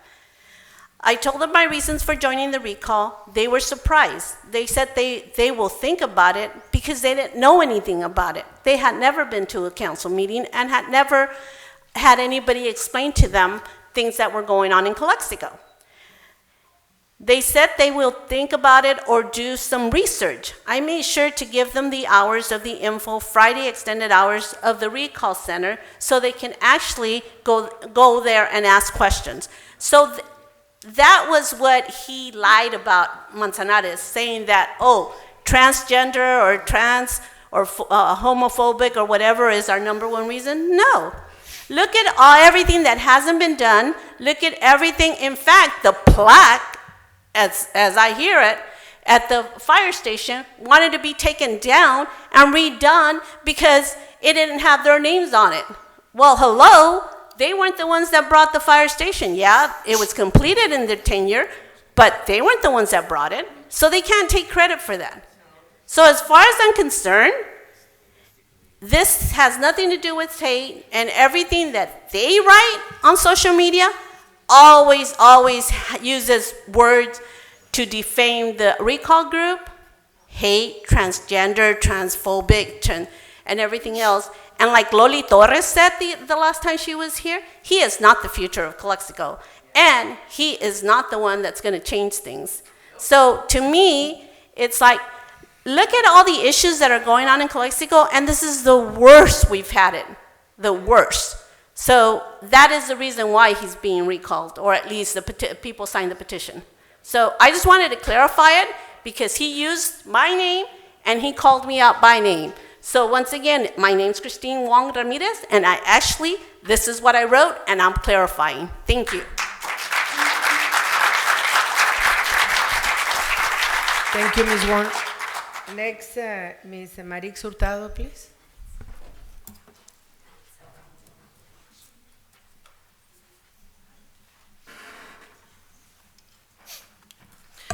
Good evening, everybody. Hello.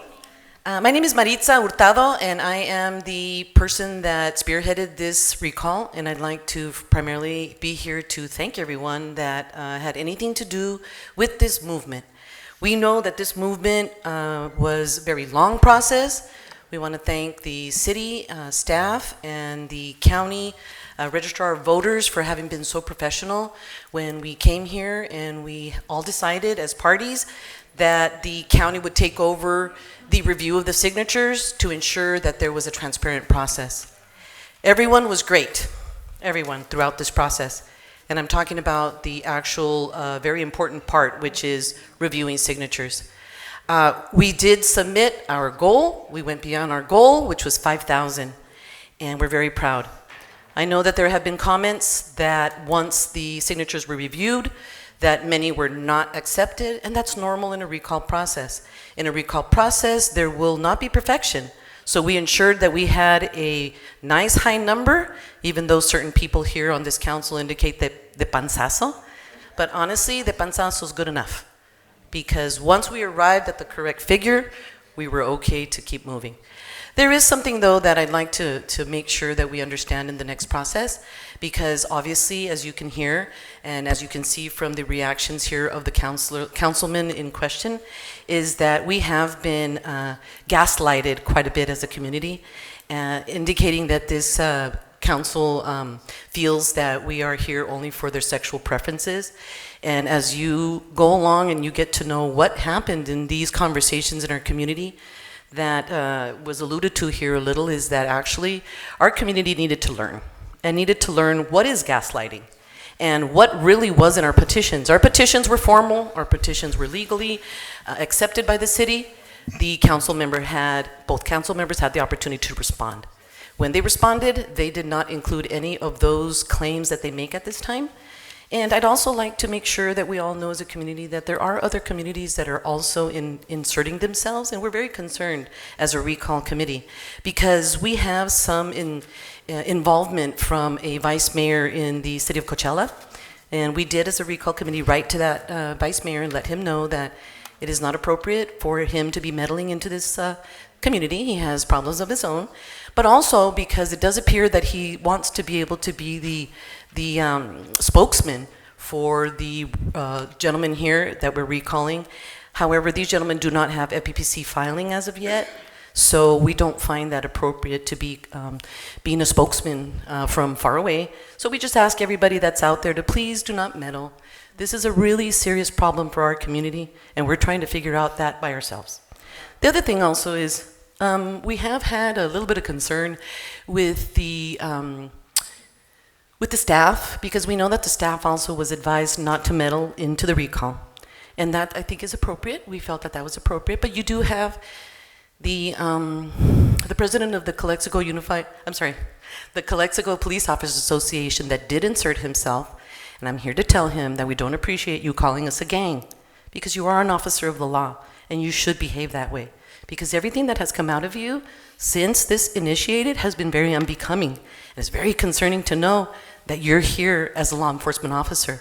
We deserve a lot more than that as a community, and especially because we need a second round, a second process, which is the vote. And we will be an active community once again. I know it makes you mad, Mr. Casillas, but please respect our community. You are an officer of the law, and you are the president of your association, your sham association. Look at all the officers here, okay? We respect them, you need to respect us. So again, I'd like to thank the council for the opportunity to have managed this movement, this phenomenon that occurred in Calexico. Very proud of my children, proud of all the team that went through everything every single day, having to walk the streets of Calexico. Just so I'll let you know, we combed the streets 3 times. We know who our voters are now. If you opened your door, 85% of you did sign for us. It was that awesome for you. And so one thing, though, is that we also now recognize that we have a problem with voters in Calexico. Calexico has 20,000 registered voters. However, after doing the work that we did, we realized that at least 50% do not reside in Calexico. They do not reside here. So the fact that we had a higher quota, which was 4,196, and that we still accomplished that with phantom voters in the city, pretty proud. And so, no, it wasn't apanzanzo. It was a lot of work. We still have the mosquito bites and, and the feet that hurt so much. This type of campaign, never imagined how much work it was. But like Mr. Solano said, we became a family. We had conversations, and now we really know where we stand as a community. And the one thing I think that we're all very proud of is that we united as a community. So thank you so much. Thank you, County of Imperial, for being here as well and taking care of us and ensuring that although we have many different characters in this community that have tried to defame us, have tried to stop us, we never stopped. And so thank you for the respect that everybody gave us. Appreciate it. Thank you, Ms. Hurtado. And next is Mr. Jesus Solano, please.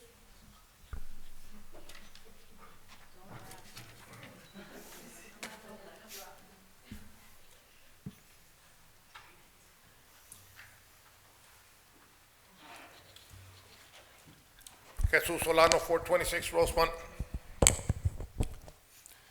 Thank you, public, for being present. Today is a special moment. It's a symbolic, historical moment for us, okay?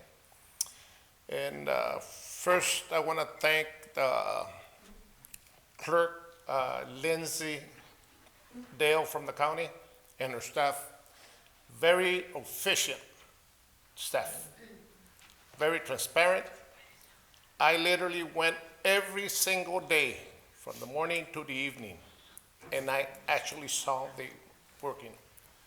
As you see, Veronica working right now on the laptop, that's how you saw the staff. No social communication. The only social communication was when they needed a question pertaining to the signatures. But from the beginning to the end of the day, and they work late hours. So it's a very efficient, very transparent. And I would recommend the public, okay, to participate on the elections. They need volunteers, okay? It's a very honorable learning experience, okay? I really appreciated the moment to be part of that movement there, okay? And the other thing that I'm suggesting right now to the council, I don't know how come so many days there for the elections, okay? It's very obvious, okay? If we are not on the primary of March 5th, okay, it's going to cost Calexico more money. Whatever money the county is going to charge us, it doesn't matter how much they're going to charge us. I believe it's a good investment for the community and for the future of Calexico. And my recommendation to the board right now, to the council, is to go ahead, you know, and just go ahead straight forward. Get the bull from the horns and say March 5th, period, okay? Thank you.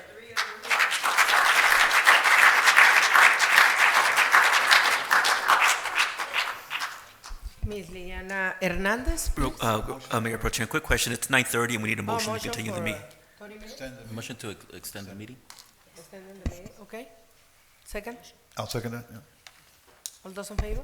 Aye. Aye. Okay, Liliana Hernandez, please.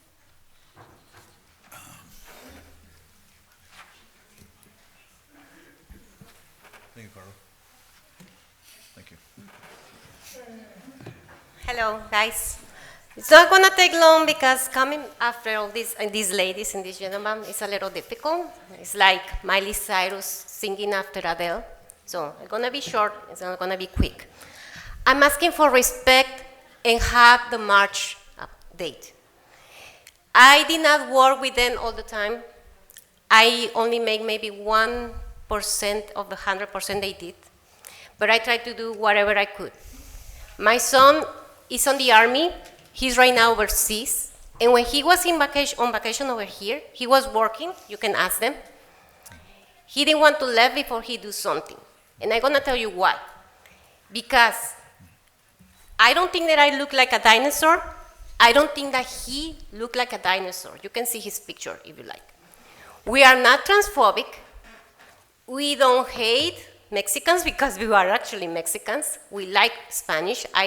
He and I spoke Spanish on the house the whole time. okay?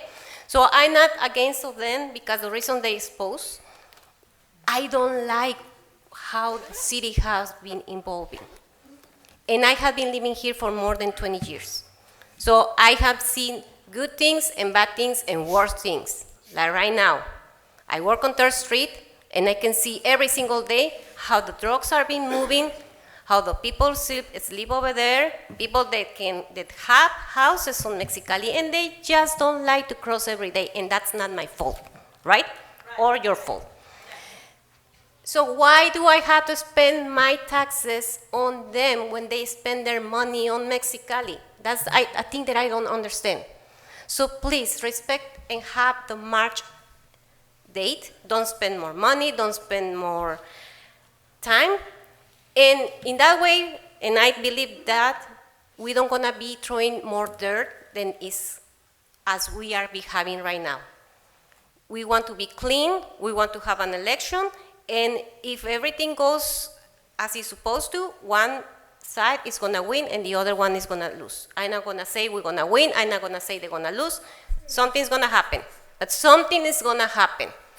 And that's what we want, okay? So we have people that is 18-year-olds that were signing, and I could see them signing, and we have people that is more than 80 years old signing. So we have people from one age to the other one. We can respect the date and we can go through the process because all these people work very much.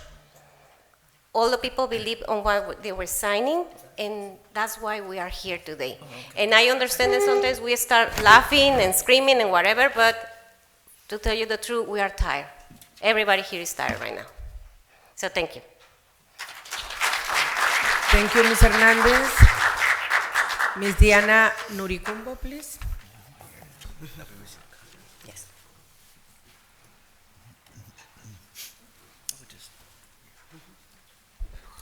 Hi, so I just want to personally say why I supported this recall. So my first, I guess, fallout with the new council is when I attempted at one point to go to a door store that was on Grand Street next to the railroad tracks, and I couldn't cross Imperial Avenue. I couldn't cross from any street. I couldn't cross if I went all the way past, what is it, 98? Because it was full of traffic for the people going across the border, and there was no traffic control, none.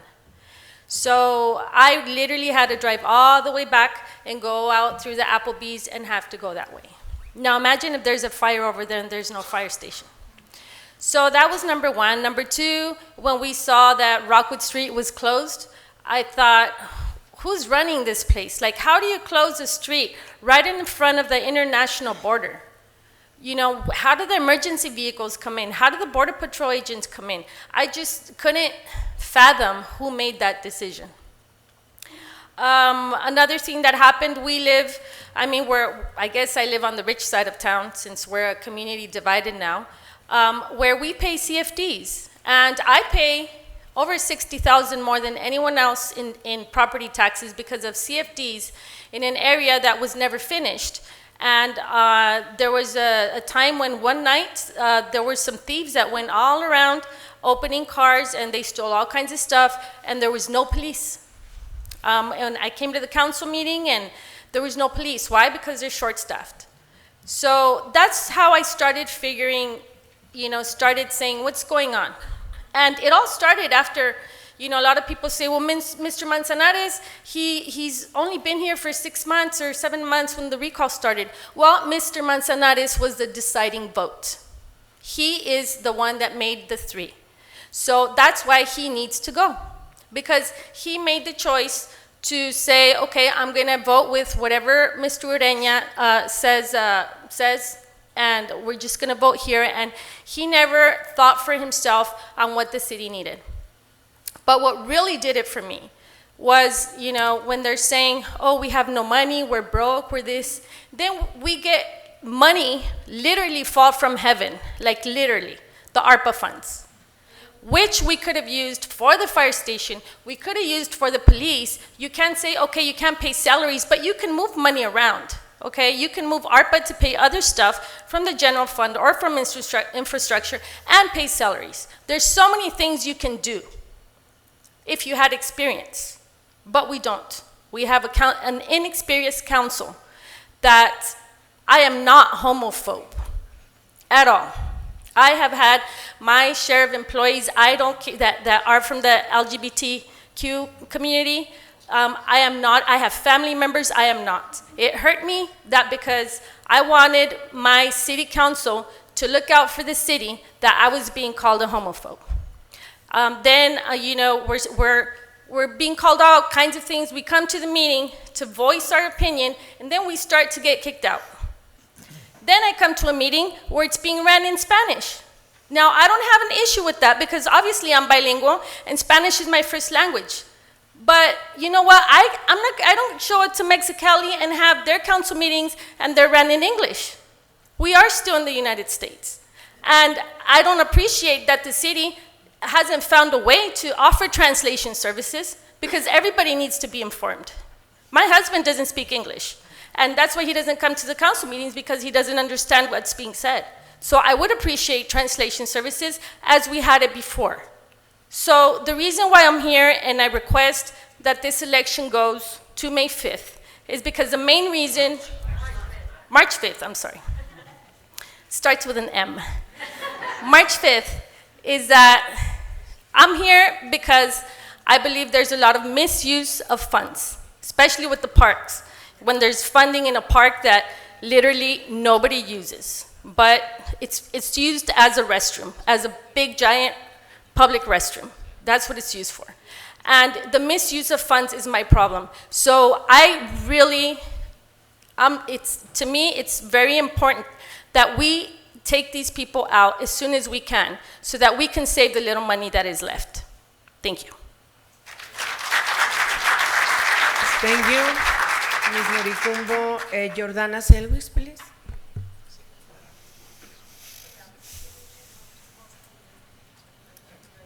Good evening. Well, what a tough job to come after this group of women of all ages and Mr. Solano. I'm here today to tell you why I signed the recall. I signed the recall when I saw the destruction in the city, the streets, the burnt down buildings. Today I drove by Rockwood and 3rd and that burnt building that's there, and there's an actual town there. There's a city. They have a four-wheeler or three-wheeler parked there. And I see people in this council marching for other people's rights and for the ability to do this and the ability to do that, and we have problems here. That's why I signed the recall, because I want to see the city flourish again. I want to see people happy. I want to see people smiling at each other, greeting each other.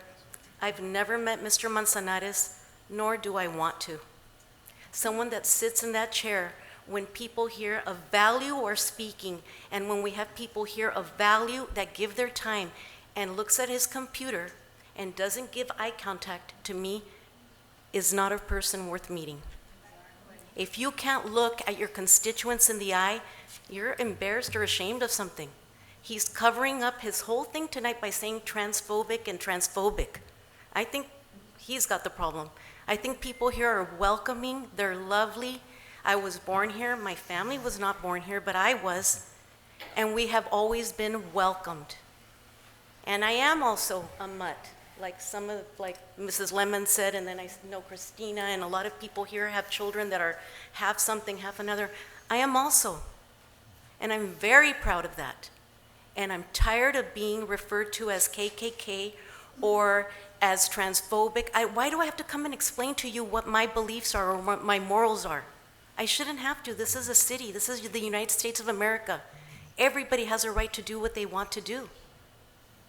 But don't come to this meeting and try to conduct business here on a bi-weekly basis, constantly admonishing the people that put you in the place and the same people that are going to take you out.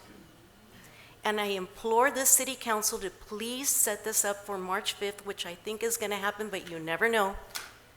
because we need to move forward. We have many projects to work with. We have many valuable people standing here, sitting here today, that want to see the city move forward, and that's why we did the recall. I'm sorry, I shouldn't say we because I'm not in the committee, but I did sign it. And I will be walking close to March 5th to help them, because I've learned there's examples out here. I was always of the belief, stay out of the city. I even told a couple people in the committee, mind to your businesses and to the welfare of your family, because it's not worth it. I think I've learned a lesson listening to all these ladies and some gentlemen here, is that it is a civic duty to come up here and tell you how we feel, and to demand respect, and to demand that you listen to our concerns, because you're individually not here to do what you want to do. You're here to do what the people ask you to do. Thank you.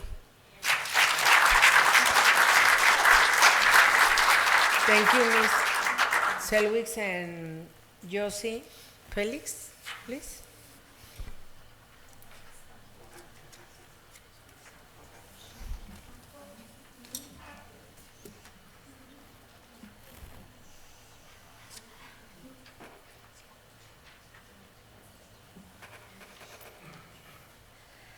Good evening, everybody.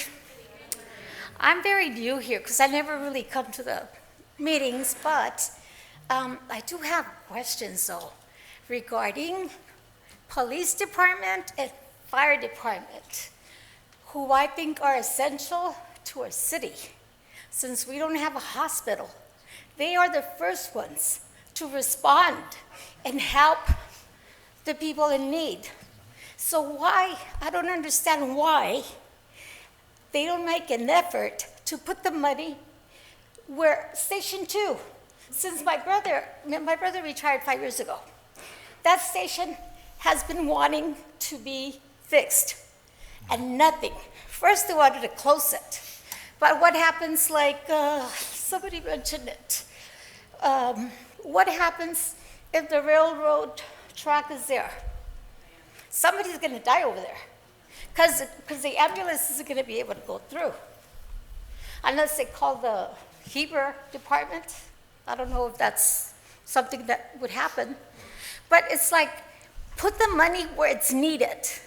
It's essential. Police department need to police the streets. Yeah, we have like 4 policemen here today. Is it necessary? Or should they be out patrolling? I don't know. That's why I'm asking. Can somebody give me an answer? Somebody give me an answer? City Council? Anyone? I don't know. So anyways, that's what I wanted to say. I appreciate the policemen. I appreciate all the firefighters, because they do a great job. Yes, all of them. So thank you and have a good night. Thank you. Ms. Romo, we received a concern from one of the residents in Calexico. Her name is Annette Butner. In regards to, I had to announce it, so just bear with me, please. She has concerns about the validation of the signatures, but I want to, hold on, let me talk, please. But I want to respond to her concern, because it's not really a concern. The validation of the signatures lies under the responsibility of the city clerk. However, for 3 reasons, myself, with a letter prepared by the attorneys and the guidance of the attorneys as well, we requested the county to validate those signatures for 3 reasons. Number 1, because we have a new city clerk. She doesn't have experience in validating signatures. That's number 1. Number 2, we have a lack of staff. Originally, we were requested between 6 to 8 members to be county reviewing the signatures at the county, and we were told that the county will hire an additional personnel so they can oversee the validation of the signatures. So I said, okay, it's going to cost us more. Might as well they do it. And the third one is because it potentially could be a perception that if the recall, the validation of the signatures will be more questionable if someone staff from the city, we would question of whether or not he was moving to one side or the other one. I wanted to keep the staff safe from any criticism and any misperception, so I think it was the greatest thing to do it through the county, and I appreciate Mr. Briseño and Ms. Lindsay for taking that task. I know that they didn't want to do it at the beginning. I said, please, please, and so we sent the attorney to talk to your attorney, and they finally agreed that they will do the validation of the signature. So I just want to clarify to this person, it was my call for many reasons. It's an administrative call, and I exercise that administrative call. Thank you. Okay, we had finished with public comments. Now we have to start the discussion. Yeah, thank you, Vice Mayor Romo. I made a motion to accept as presented, item number 11 for the March 5th ballot. Okay, no discussion, no discussion? No, I concur with, if I may, I concur with the motion to have this election and accept and have this election on March the 5th, for the reasons stated. Motion you, motion, I made First, motion, he second. seconded, right. okay. Recall, please.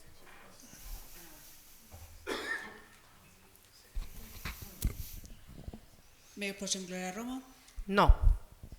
Councilmember Camilo Garcia, Yes. Councilmember Javier Moreno. Yes. Motion passes.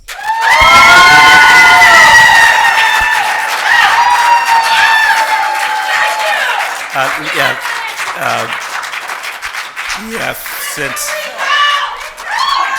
just let me clarify, since it's a resolution, resolutions like ordinances require 3 affirmative votes to be approved. So for this item, for a resolution, like an ordinance, it's in the government code, requires 3 votes, because it's a 5-member city council requires 3 votes for approval. It's unanimous.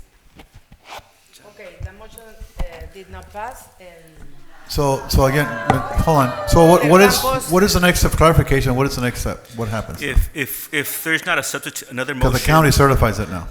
No, not yet. No, not yet. Under the election code, you have 14 days to call an election. The deadline to call an election for the council is December 20th. The deadline to call an election for March 5th is Friday, due to timing issues.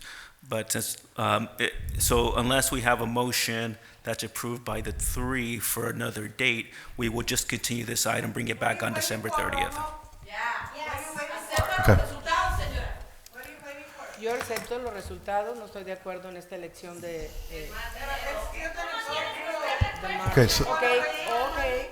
And- Mr. Campos, explain. Yeah. Okay, the discussion again at our next meeting on December 20, Mr. Campos? Yeah, if there's not going to be no action, then we'll have to bring this back on December 20th. Okay. So let's move on the future agenda. Next item.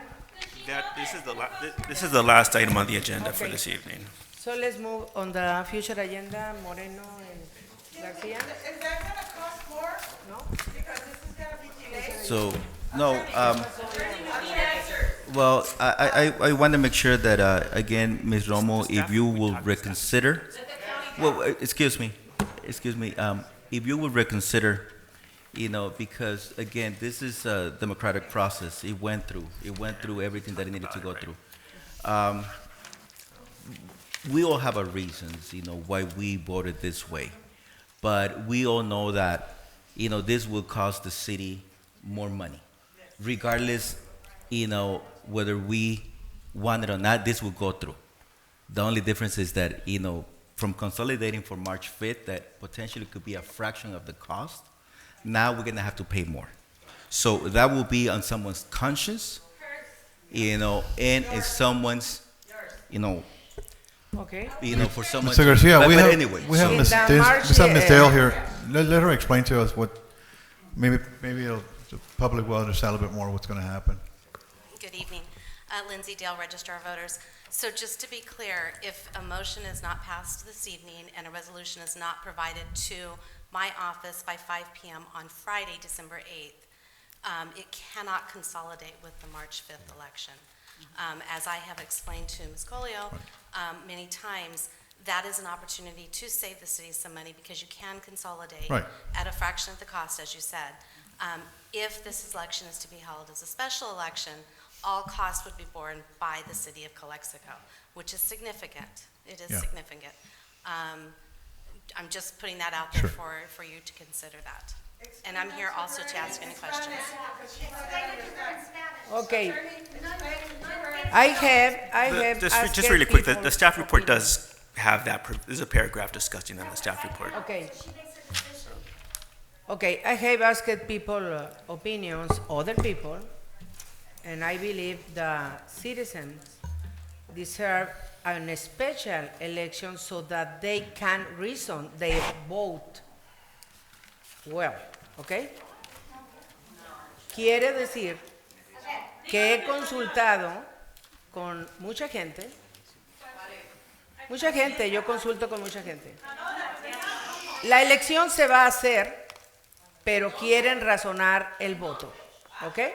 La elección se va a hacer, se va a tomar tiempo. Esta elección primaria tiene muchos candidatos, tienen muchos asuntos, y el pueblo de Calexico merece tener una elección especial para que piense muy bien su voto. Mi decisión está tomada y pasamos, por favor. So let's move on the future agenda. I have no future items. Again, my future agenda, excuse me, my future agenda items is for you, Ms. Romo. Mi item para el futuro es para usted, señora Romo. Si reconsidera, yo estoy dispuesto a ser parte de una junta especial para reconsiderar este punto, ¿verdad? Porque estamos de que podemos ahorrar dinero a la ciudad. Estamos hablando de ser responsables. Todos nosotros hemos hablado de esto, inclusive las personas que no están aquí, que tuvieron que excusarse por esta decisión, han hablado de ser responsables fiscalmente. Creo que ahorita estamos siendo lo contrario. No quiero usar una palabra, pero ¿sabes qué? Aunque lo pongan después de social media, estamos siendo hipócritas, ¿verdad? Entonces, si reconsidera, señora, el council, el cabildo, lo que estamos aquí de tener una junta especial de aquí al viernes, estoy en la mejor disposición, mi persona. So, if you want to reconsider, Ms. Romo, your decision, it's on you. I'm not asking you to change it, but reconsider because of the same things that we have said constantly in this council, that we want to be fiscally responsible. But I think, by this, we're just showing a hypocrisy to that. So if you so choose and will to have a special meeting, I'm more than able to attend any meeting before Friday, before 5 p.m. So I'm also available, but my biggest concern here is how much is it going to cost us? That's the money. I want to know about the money. So I cannot give you an exact Right, cost. approximate. However, what I can tell you is that for the last countywide election that we had, which was 2022, November 2022, it cost about, I think it was $6 per voter. So you are looking at a price tag of about $125,000 Wow. or more to hold a special election. Should you consolidate with the March, that would be less. Yes. Because you would be spreading that cost between the federal government, the state, the county, and any other districts that are on the ballot. Currently, there's those three plus IID, so you'd be consolidating with those other districts as well. Another thing to consider is if you do have a special election, you run the risk of confusing voters. Because if you have a special election, it could fall right after the March 5th primary. So people are potentially going to be getting two ballots around the same time. So there is going to be voter confusion as well. So that's something to consider as well. Thank you. The more the reason, right? The more the reason.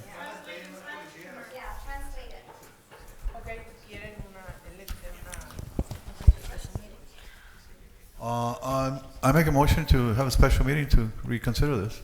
Mr. Garcia, are you available? I'm Señora available Romo. anytime. Señora Romo. No, for a special meeting, I think we require 24 hours, right, Ms. Collier? 24 hours, so it'll Señora be Romo. Friday. A special meeting requires 24 hours notice, so we just have to plan Señora Romo, accordingly. señor Sotelo, ¿quiere decir algo? Nomás le quiero recordar que sea como sea, la elección se va a llevar a cabo. ¿Ok? Nomás, espera, permítame, mire, necesitamos que entender, ¿ok? Ahí está el abogado para que le pregunte, ¿ok? Necesitamos que entender. El condado nos va a cobrar una cierta cantidad por el recall, ¿ok? Eso ya pasó, ¿ok? Eso nos van a cobrar. No hay vuelta de hoja, ¿ok? Si no aceptamos el 5 de marzo, ¿ok? Del 24, nos va a costar mucho más porque no vamos a estar en la primaria. Entonces usted está consciente y usted está de acuerdo que Calexico pague más. Se va a llevar a cabo, no importa que no esté de acuerdo usted o otros residentes, ¿no? Eso se piensa cuando se hace un recall. El recall Ahí tiene el abogado, mire.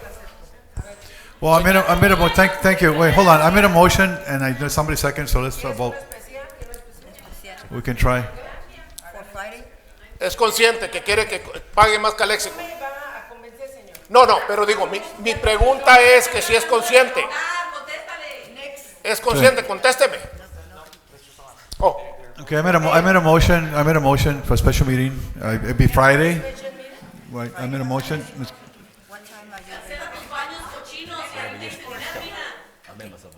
Okay, we will post tomorrow the agenda for a special meeting, maybe like, Friday. So if we post around 10 o'clock, it'll be 10 o'clock on Friday, or if we, I don't know if you want to do it in the afternoon, in the morning, you have to let me know what's best. It's urgent, whatever time. Morning, It's urgent. I'm available anytime. 10 o'clock, it's okay?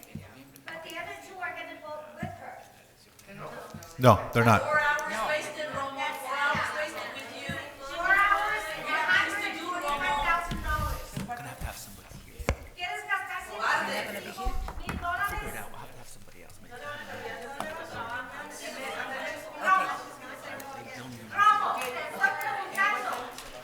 We're thinking, he's not gonna be available for Friday, but we're gonna try to get another attorney for 10 o'clock on Friday. Yes, So 10 o'clock Friday. yes. 10 o'clock Friday. 10 a.m. Yeah.